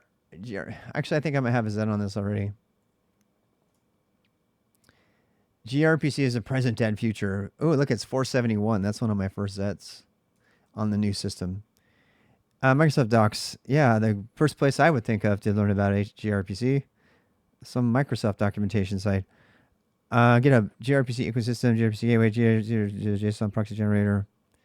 How does gRPC integrate? gRPC is designed for HTTP2. Integrates existing API gateways like Apogee, integrating existing REST APIs. It can't. We already know that. It's a completely different thing. This is an old Zet, but still. WebSockets REST net ARPC. Oh, there's right. I forgot about net RPC. I forgot all about that. I read about this sometime. There's a new thing. It's called net RPC. Slower JSON based protocol like WebSockets. Ugly method signatures requires everything to be written in Go. gRPC has a lot of support, but it's very rigid in declaration of messages, requires recompiling. God damn, I wrote things. I wrote things, and now I'm reading those things that I wrote. REST is fast, but there is no promise of whatever. WebSocket is basically an established TCP socket. It is, well, it's not, did I put JSON based? It's not JSON based. Or do I really need gRPC, or do I use a slower or JSON based protocol like WebSockets? Okay, strictly speaking, WebSockets is not JSON based. It's a TCP/IP bridge. Absolutely know that. What I meant by that is that you would send, if you're using the Go library in particular, it would send JSON objects over the WebSocket communication. Yeah. What's this outcast? And exclamation points that might help you there. I can't answer that right now. I'm trying to do something predictive. WebSockets is basically an established TCP/IP direction. And there's where I get you the full answer there. Agario, whatever. OBS uses. The reason I mentioned JSON is because. Oh no! This was actually answering a question. This wasn't me. This was somebody else who asked the question. That's what this was. This was back when I made videos. There's actually a video on YouTube that answers this question. Yeah, back in I used to do dial-up questions kind of thing, and I would answer specific questions and make videos about it. Don't do that anymore, but that's what this is. So this is me answering that question, and then there's probably a video on it. So that doesn't give me anything. What I need is gRPC. So how do I get started creating a gRPC? Wouldn't it be great if this went to ChatGPT? I'm going to make that shit eventually. .NET Core gRPC. Why are those in the same sentence? Quick Start C++ gRPC. Introduction to gRPC tutorial will follow the steps to create a typical gRPC. In Golang. You have to search for Golang, not Go. You know that, right? Go gRPC. gRPC.io. Wow, let's see official docs. Let's go look at this one. Let's add this to our Zet. We're going to add it to the Zet. Zet gRPC. We're going to make a new one. Zet create. Getting started with gRPC. And I'm just going to use this to dump my notes. There's my link. And let's keep reading here. Let's go through this tutorial. Maybe we can get done with this in an hour. Where are we on time? Is my Pomo running? Pomo start hourly. There we go. We got 46 minutes. That's going to keep me on track. This guy gets you started with gRPC and Go a simple way. Example code is it? Oh, look. Ooh, looky here. Looky here, my friends. What do you know? There's actually a repo on this shit. Well, we like that. Don't we? Don't we like that? Oh, damn. Sorry about that. gRPC. GH repo clone. Paste. There we go. Now we can go into the example test. Good damn. What does the README have to say? Should we read or README with Pandoc? I don't have that. I have to just do this. Okay, so go implementation of gRPC, a high performance open source general gRPC framework. You don't need these, by the way. Those extra two things, you don't need those. Not on GitHub anyway. High performance open source general gRPC framework. They should have made this all online. That would have been better. Oh well. Jump right to Quick Start. So Quick Start actually has a They're using reference links, which I don't really like, but gRPC docs languages do quick start. That's probably underneath the docs here. No? Damn. Okay, well. Glow for readmes? Me too. Does Glow work directly?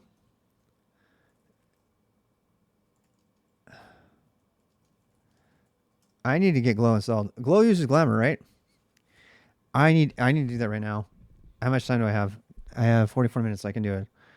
You guys don't know what I'm talking about. There's a common the common command line framework that GitHub and everything uses and Bonsai uses is Glamour. I know Glow is Glamour. It's the same people who make it. I forgot that there's a tool for uh it's Glow, right? Glow for reading markdown. Super cool. I've been meaning to get that. I'm so glad you mentioned it. Thank you. Charm Bracelet, yeah, they make all this shit. This is so fucking cool. Charm Bracelet, the stuff that's coming out of here is so cool. If you're the terminal junkie, uh, yeah, is so stinking cool. We could probably install this with just a quick little install. I want to see what does their installer say. If it's Go, we could probably just do Go install. Yeah, I mean, you guys see my Zet. So when I do Zet, here's my last changes, right? When I do Zet view the last one, you see that? Or I do Zet view, I don't know, 2225. This is using the same Golang Glamour API that Glow uses. The thing that's so cool about this is that this uses a customized per user configuration. So you can actually set up what you want everything to look like that uses this library. And GitHub API uses it. Bonsai uses it, a couple other things. I think Cobra is eventually going to start using it if they don't already. But it does all the rendering in browser, and it's pretty damn cool. It gets some things wrong every once in a while. The point is that, hey, if I can read any README using this as opposed to just using my Zet, So what is the deployment on this? What's their official installation method? You know what? I'm trying to decide whether how I want to pull it down. Do they have a release already?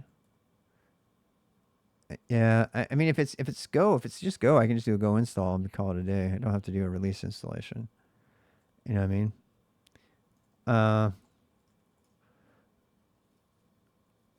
Uh, installation.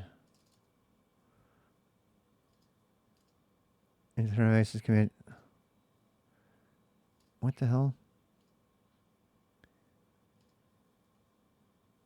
Glow's internal based browser. Brew install. Port install. Pacman install. For BSD.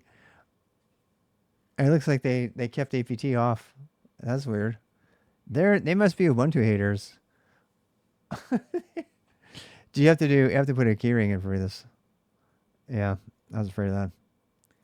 I'm gonna do it though. I'm gonna add an installer to my dot files. Give me a second. It'll take me 2 minutes.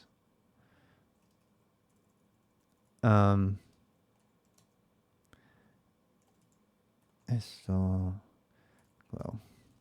I always make my own little installers because I might not want to use the method that they use. So that's why I'm doing this.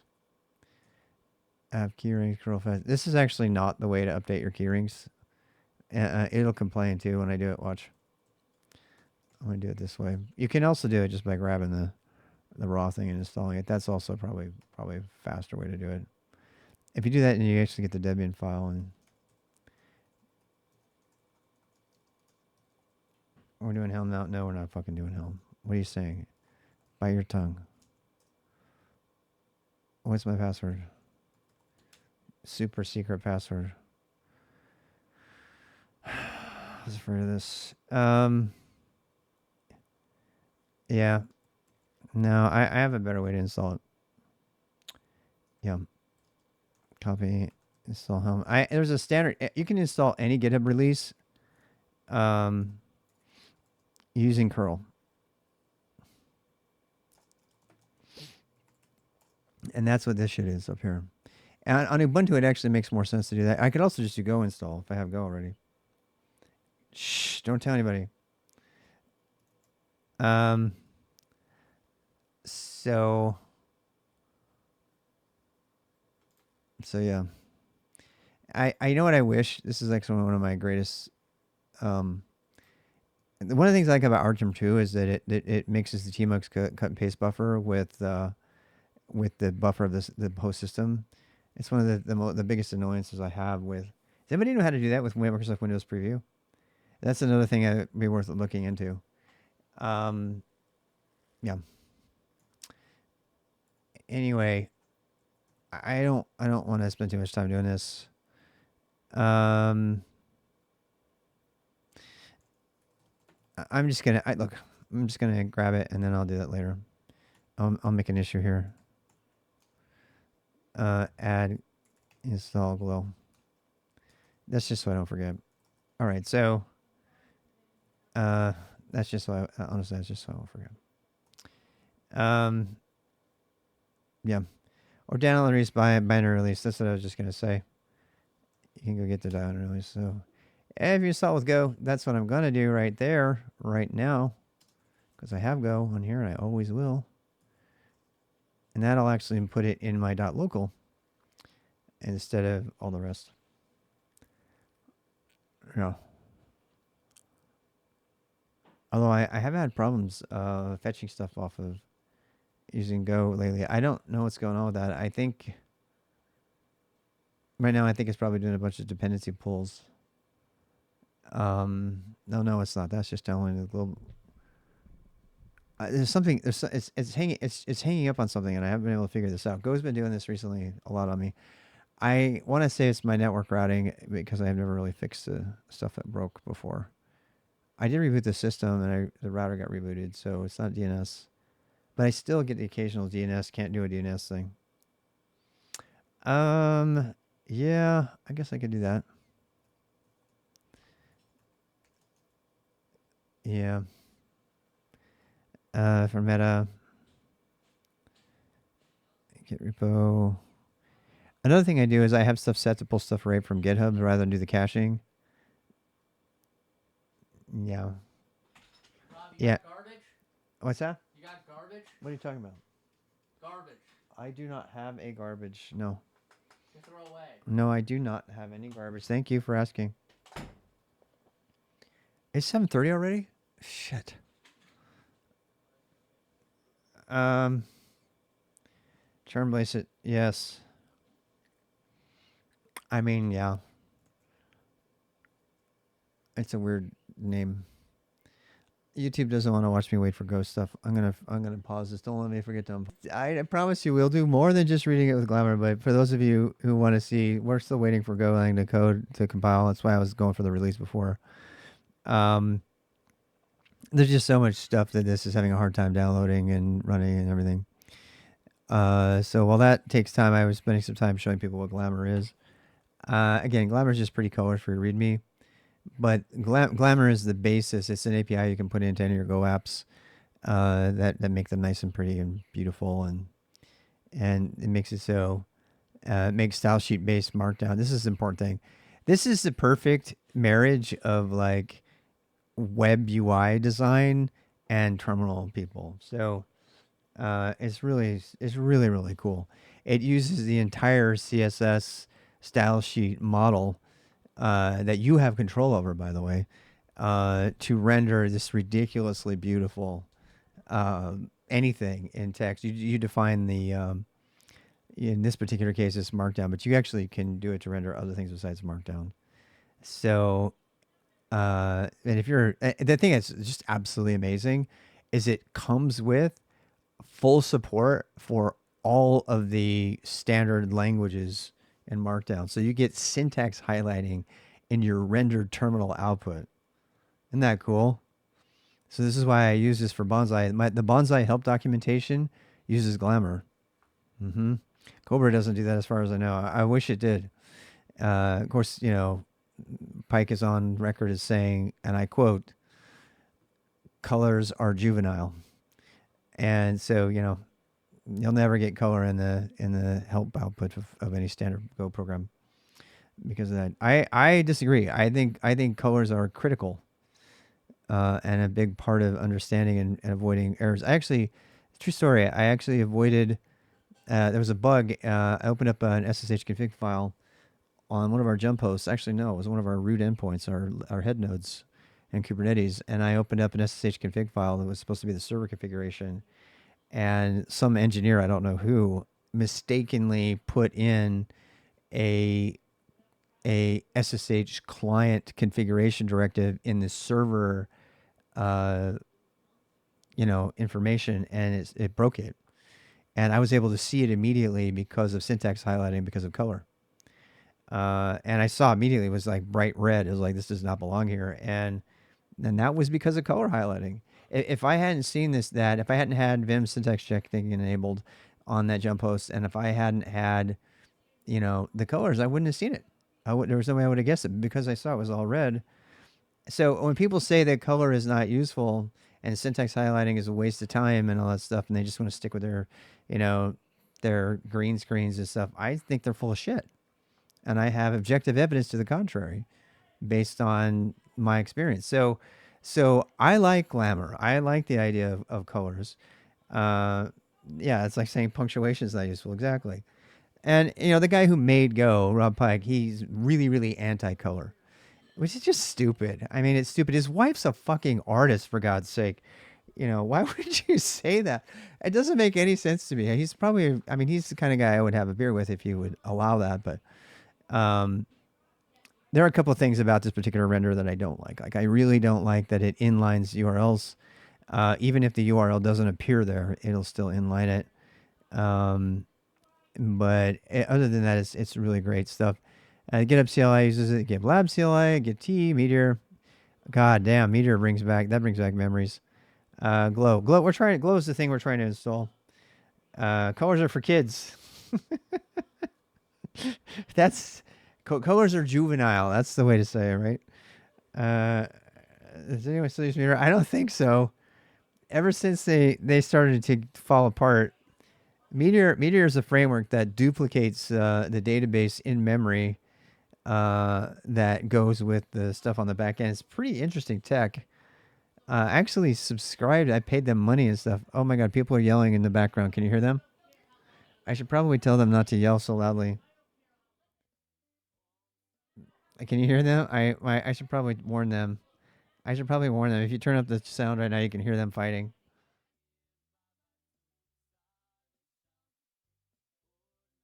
Second day of my wife working, and we're 2 for 2. We've had big fights both days. One was with me, and now this is with him.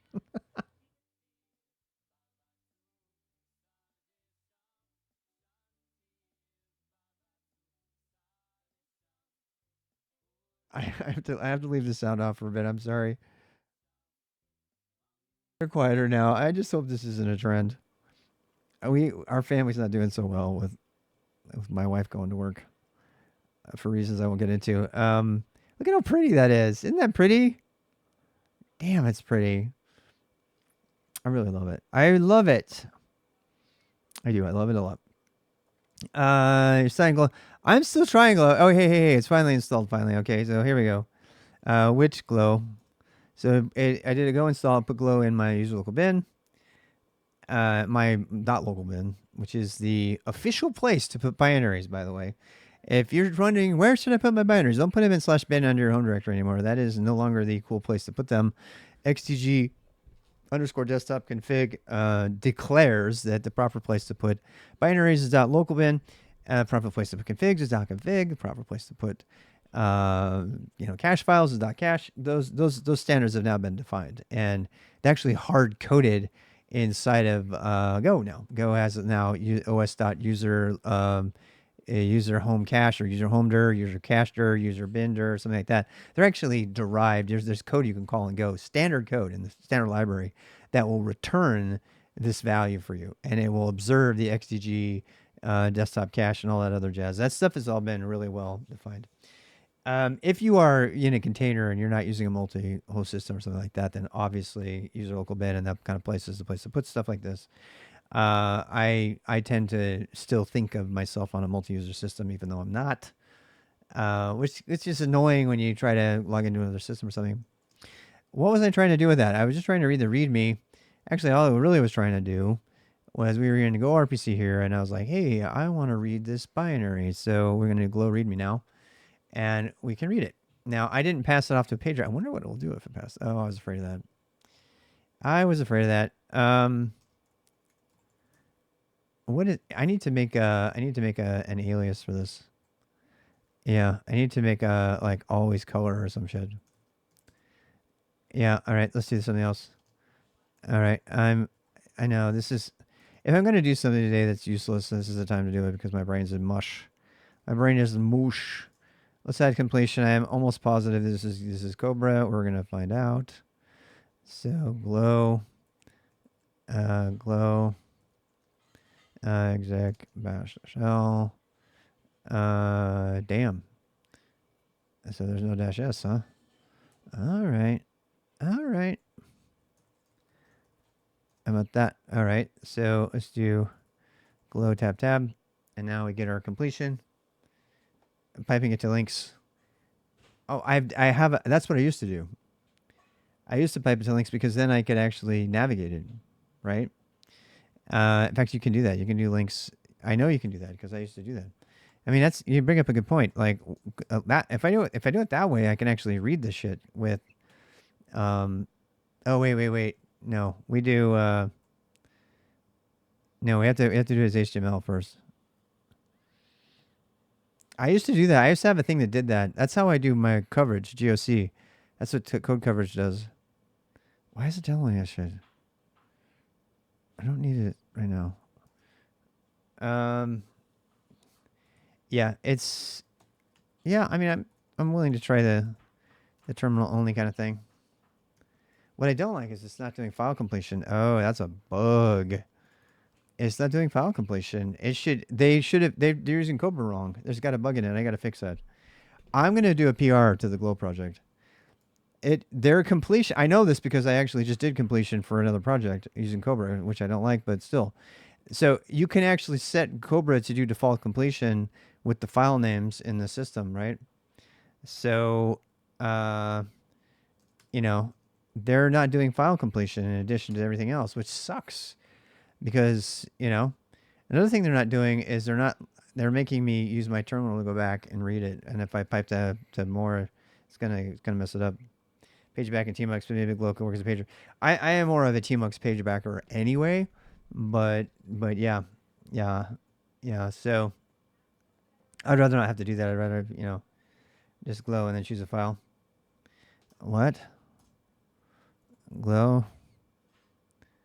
Oh damn! What the hell? Oh my god! That is so cool. What the hell? What the hell? I like this. This is so cool. I got to figure out what it is that they're using for this kind of thing. They're using some kind of team. I wonder if it's using term. What is the one? The terminal, the ncurses terminal library. I really wonder. It doesn't do space for some reason. That's too bad. README. All right, so apparently it doesn't do links. I have to do enter for that. There we go. Damn, that's cool. This is cool. That did a pager automatically. It actually had its own pager. What? What? It has a built-in pager. It doesn't even need your pager. One of the other tools. Oh, right. Yeah, it's probably. I'm just wondering what terminal run it's running. I'm just super curious. The 2A tool. Yeah, I'm pretty sure it's the same one that's my favorite one, the cell-based one. What's it called? T-cell, I think. T-cell is the underlying one, and then there's other stuff on top of T-cell. T-cell is like the cell-based library for dealing with terminal, as if every cell was kind of like a pixel that's got a character in it. And then I've been wanting to write some code using those tools for a long time. And then they have a widget library on top of that, and I forget the name of it. I sponsor them actually. Is it lip gloss? I've never heard of lip gloss before. So I bet that lip gloss underneath the, I bet you lip gloss is the thing that ties in the whole CSS style sheet kind of idea. And my God, what a great idea, right? Because then a user can configure their anything that uses that library. T view, yeah, T view is the one. Yep. There's a C view and then there's a T view. There was kind of a fork there for a while. And my buddy that I helped mentor, he made the T view color picker library using T view. It's pretty cool.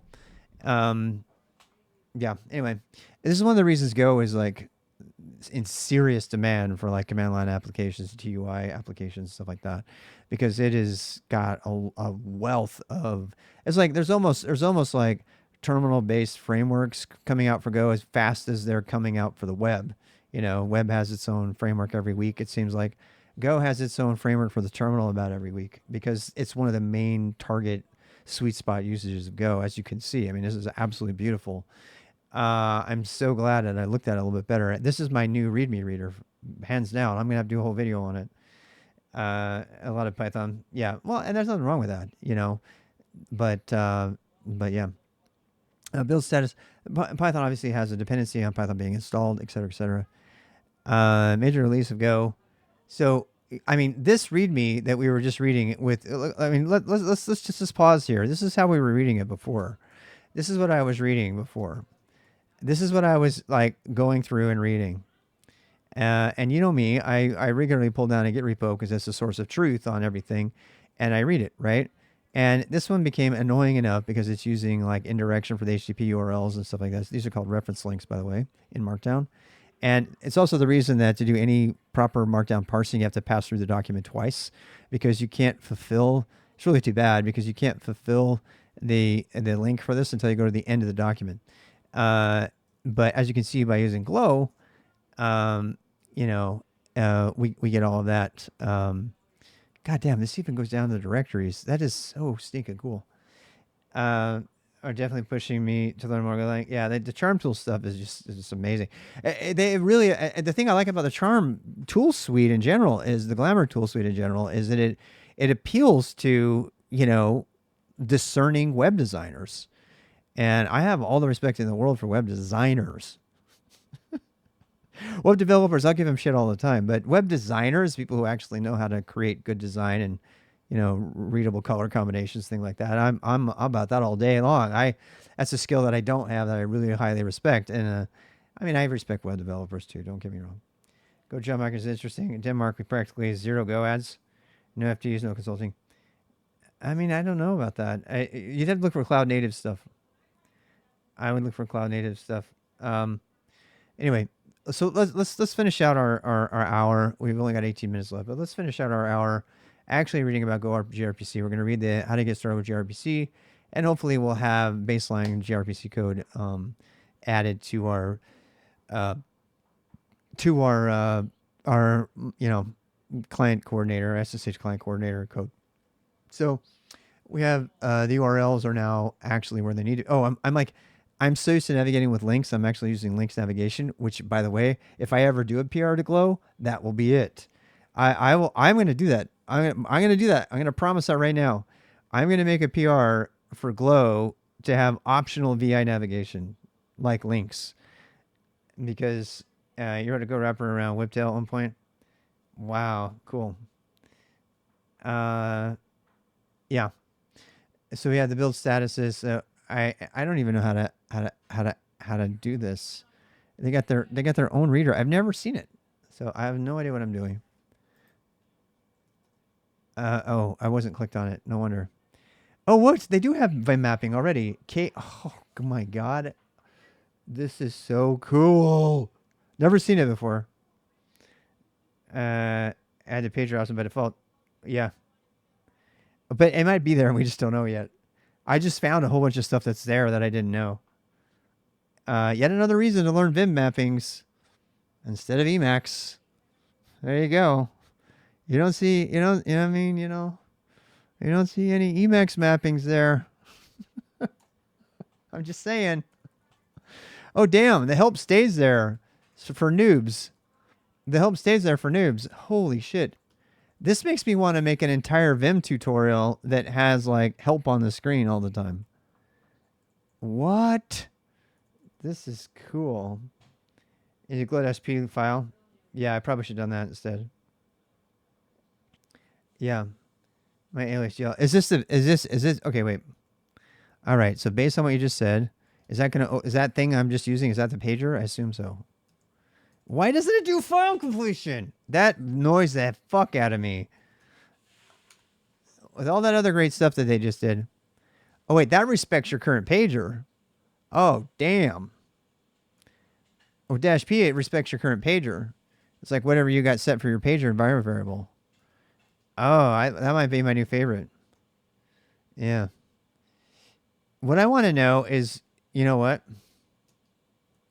I'm going to need to encapsulate this as a separate command. You know why? Because I want to use file completion, and it's not doing it. It took over completion entirely. Yeah. I mean that was a serious no there. Yeah.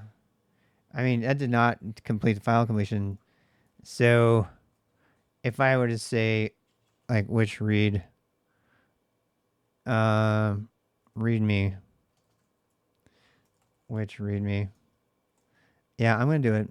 I'm gonna do it.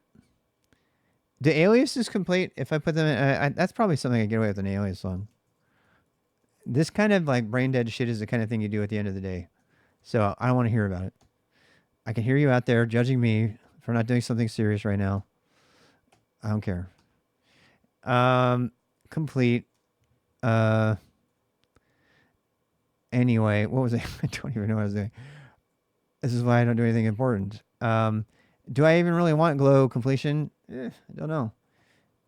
I don't know if I really do. I don't know if I need it. You know? I do not know. So we're going to try an alias. Yep. I normally don't like aliases for reasons I've talked about ad nauseum. I'm going to call it readme. I'm going to call it readme. And readme is going to do glow. I should probably put a conditional here. Yeah. To do conditional only if glow exists. I could put an if statement there. Actually, I can do it right now because it's right here. Yeah. I already had it. I'm an idiot. If I have glow, that's a great little function that you can go read. Watch. Wait, did it go to the definition? Damn it. There it is. Wait, is that it? How do you go back again? I haven't figured that out yet.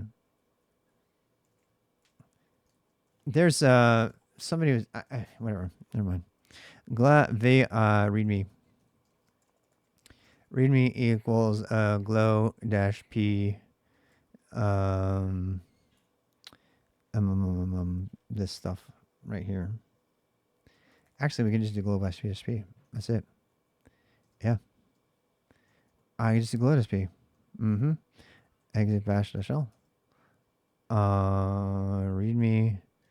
Tab. Ooh, now we're talking. Now we're talking. Yeah. Yeah, baby.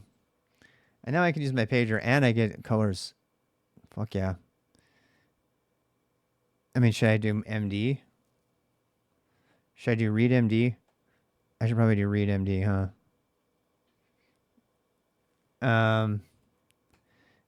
I probably should do read MD. This is going to be burned into my muscle memory, so I really want to pick this carefully. How about view? View MD. Is that a thing already? Bash-l. View. How hard is that to type? How about if I just type MD? MD is already taken by other things. Yeah.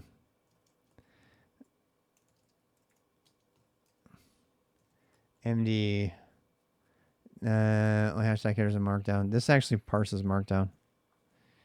View as Vim is read only. Oh, that's true. Good point.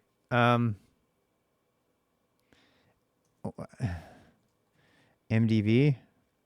What can I type fast? How about just V? You got to set up Vim like mine? Yeah. We just went through it. It's like a 3-hour video on it last Saturday. I posted to YouTube.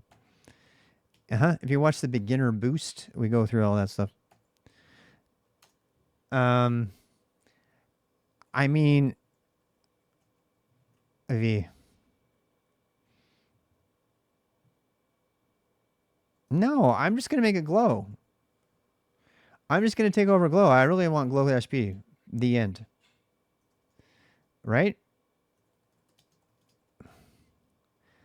Glow readme.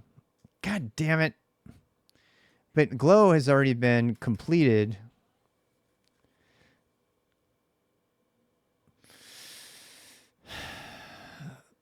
I mean, I could just get rid of glow completion. Call it a day. I don't need it for anything else. It doesn't have anything in completion I care about anyway. Right? You go with MD. MD is so fast to type. I think I'm with you. And that way you can have whatever viewer you want, right? I think I'm with you on that. I'm with you on that. I actually already have MD in my thing. It's some shit that doesn't really matter. I'm a little afraid because it's going to break other stuff that's got MD in it. cg dot get grab MD. Damn. I wish I could do a boundary match. I don't think I can. Bash RC PDF MD. Wait, MD tab. Image links, table of contents.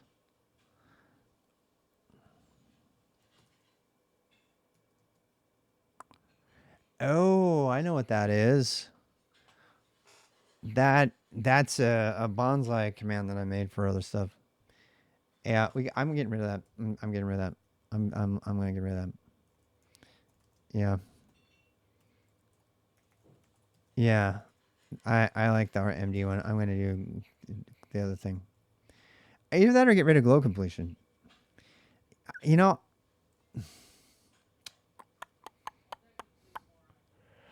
GMD. Whatever it is, I'm going to be typing it a lot. I was thinking about just using V, right? Glow is actually really easy to type too. So, you know, I'm going to remove the completion for MD here. Yeah. This is probably not going to work. Which MD? Oops. Yeah, I was afraid of that. Type MD. MD is whatever. Why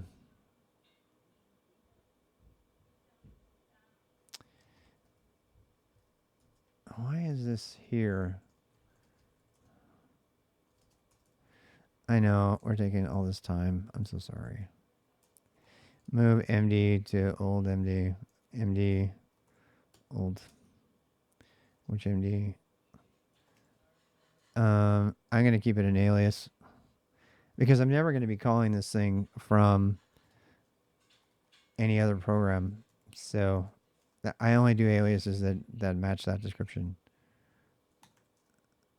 Glow and MD -p exec bash -l MD. Oh, snap. So if you forget to type the name, it works anyway. But that does not use your pager. Yeah. But if you did it anyway, MD readme. Oh, yeah, baby. Except for it's using a pager, but you know what? I don't think this is less. It's not respecting my system pager, which is kind of lame. I wrote an entire library for doing that, by the way. All it does is find the right pager and use it. Golding implementation of gRPC. We have 7 minutes to see if we can get this done. High performance open source gRPC framework. Read here about it. I think it's using itself as a pager, which makes it standalone and all that jazz. That's all nice and good and all, but I mean, how would we know that? No, it's less. Oh, it is using less. Huh. You know what it is? It's using less, but it's not putting the normal stuff in the bottom like it did.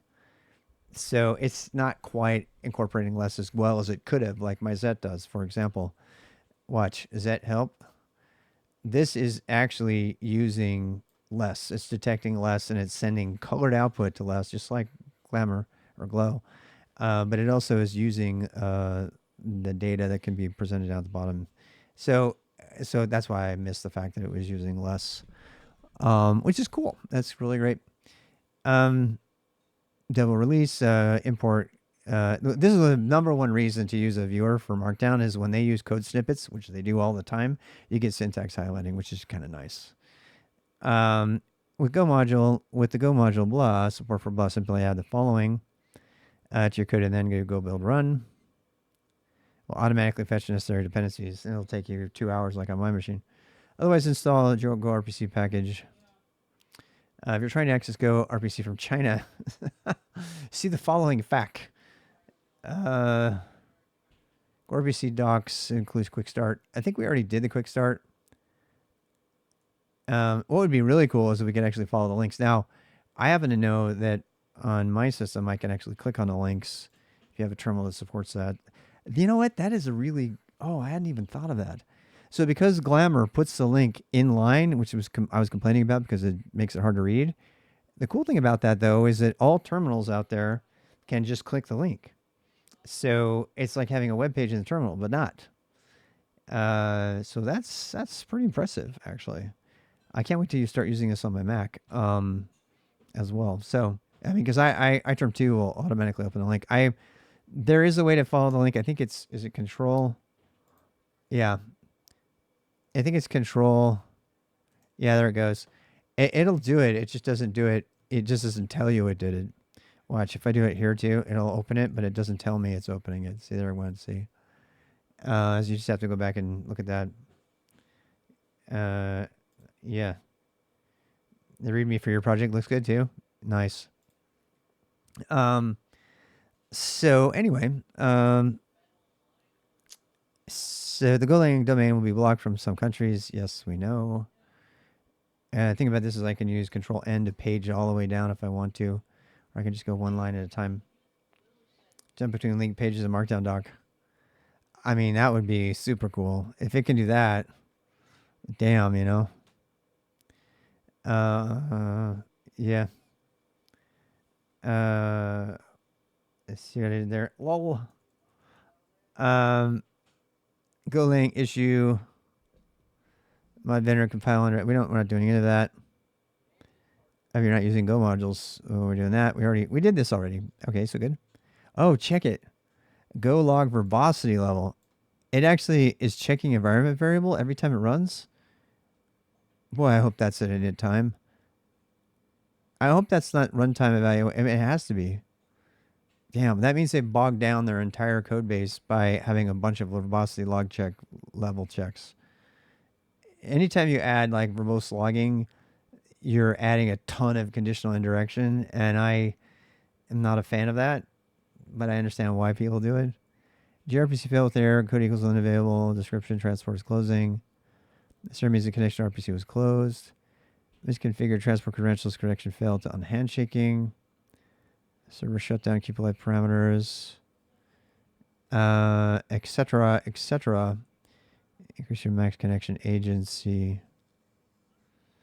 I can tell there's a lot for me to read about the gRPC stuff. Let's go find the quick start, which I already have up in a different links window, I think, right here. So this is, oh wait, this, yeah, we were on the quick start and then we went to the installer from there. So we're back on our links window.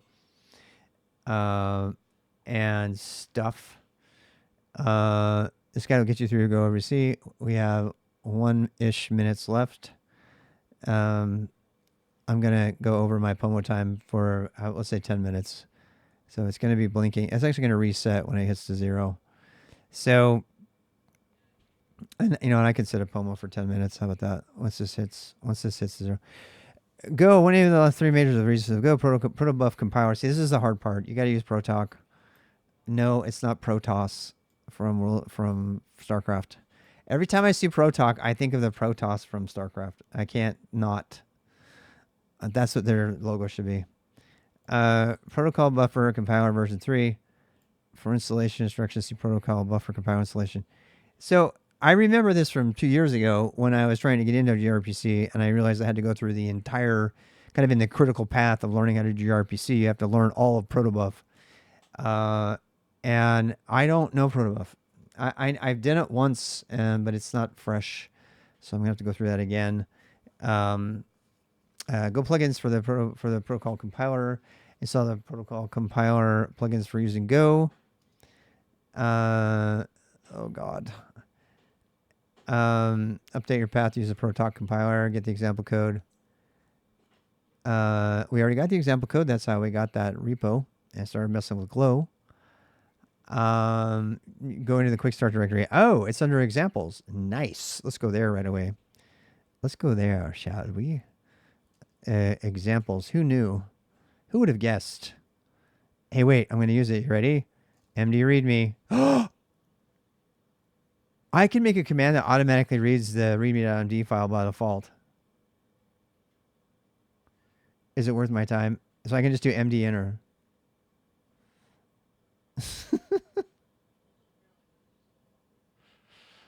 Instead of making an alias, I can't stop myself, everybody. I can't stop myself. I can't. I have to do it right now. I know I'm a fail.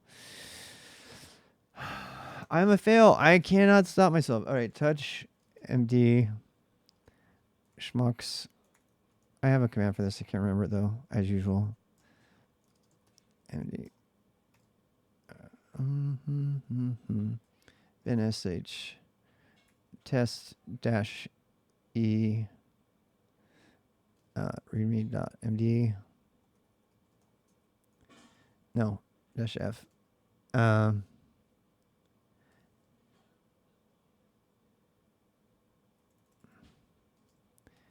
And echo, no, and glow dash p.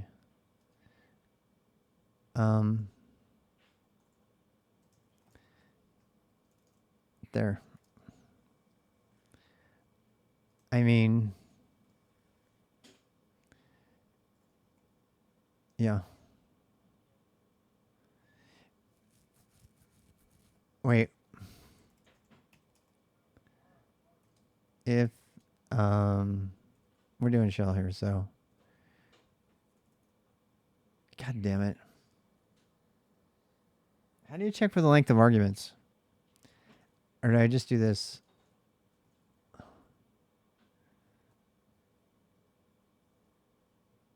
Because the other it could have arguments on there that are not the other thing. This sucks because I need to be able to. Yeah, this is bigger than I thought. Because I have to be able to check whether it's an argument or it's a switch. I can't, and there's no separation between the two. You see what I'm saying?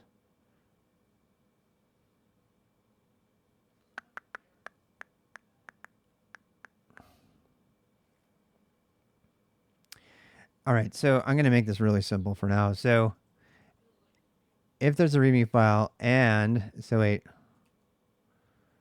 test, test dash z. So if there's nothing in this and test fs readme and glow dash p readme.md.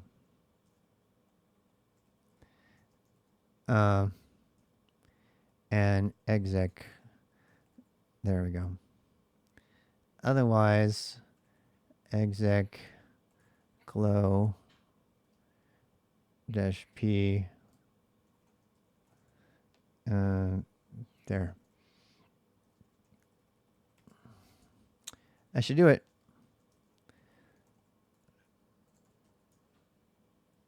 We're good to go. Ha! All right. So now what? Now we're gonna get rid of our thing here. I can put that in a function, but no. Glow, where are you? Where are you, Glow? Where'd you go? Where are you? Are you not here anymore? Oh, am I in the MRC? What an idiot. You're done. You're done. So now we do exec bash the shell unset md type md. Alrighty. MD enter. Yes. Perfect. MD examples. The following examples are provided to help users get started with gRPC Go. They are arranged into hello world, routing guides, and features. How about this? If I do a Go tutorial. Oopsie. Oh, I'm going to do that a lot. Go tutorial. Is this going to work? Oh, look, it worked. Let's see what tonight. I know. As soon as I get it committed to Git, it's not in Git yet. You know how many times I've lost a little thing like that because I forgot to commit? It just happens all the time. Hello. Sorry for the screaming. It's all fine now. Oh, we turned off the sound. There's food if you want. Oh, food? Okay. It is kind of time for me to go though. Get it? Ha. This tutorial provides basic Go programming instruction or gRPC. If you want to know the gripping conclusion to this cliffhanger, is he going to get RPC to work or not? Stay tuned. We're going to do that tomorrow. Tomorrow we'll pick up where we left off. I am not going to delay. As you know, I'm doing my schedule now. So here is my schedule tomorrow. Tomorrow I'm going to be doing yoga in the morning, and sometime in here, I don't know when. Should I lock down a time and commit myself? Again, this is co-working, so if I have a meeting come up, no, all bets are off, I'm going to need 2 hours before I do that, so put that in there. Look at that. I'm committing to you that I'm going to be here tomorrow at that time. I'm actually going to be doing a lot more work on this over the weekend because this is not stuff for TMUX. TMUX is going to be fun. Yeah, so we're going to do TMUX then. Again, in about an hour, I'm going to be back here. And I'm going to be coding. I'm actually not going to be coding. I'm going to be going to bed on time so I can wake up and do yoga tomorrow, which my body is not going to want to do. Also have to clean and find some stuff for my wife. So thank you for joining us, YouTube. I'm sorry I'm kind of all over the map, but what else is new? At least I'm here. So this video should be uploaded tonight. Go back and review it. But of course, you can view it on Twitch right away. So there, R90 sleep method. I have looked at that one as well. I'm pretty sure I have. I need to go back and look at it. Sun'll come out tomorrow. Bet your bottom time for me to go. Bye.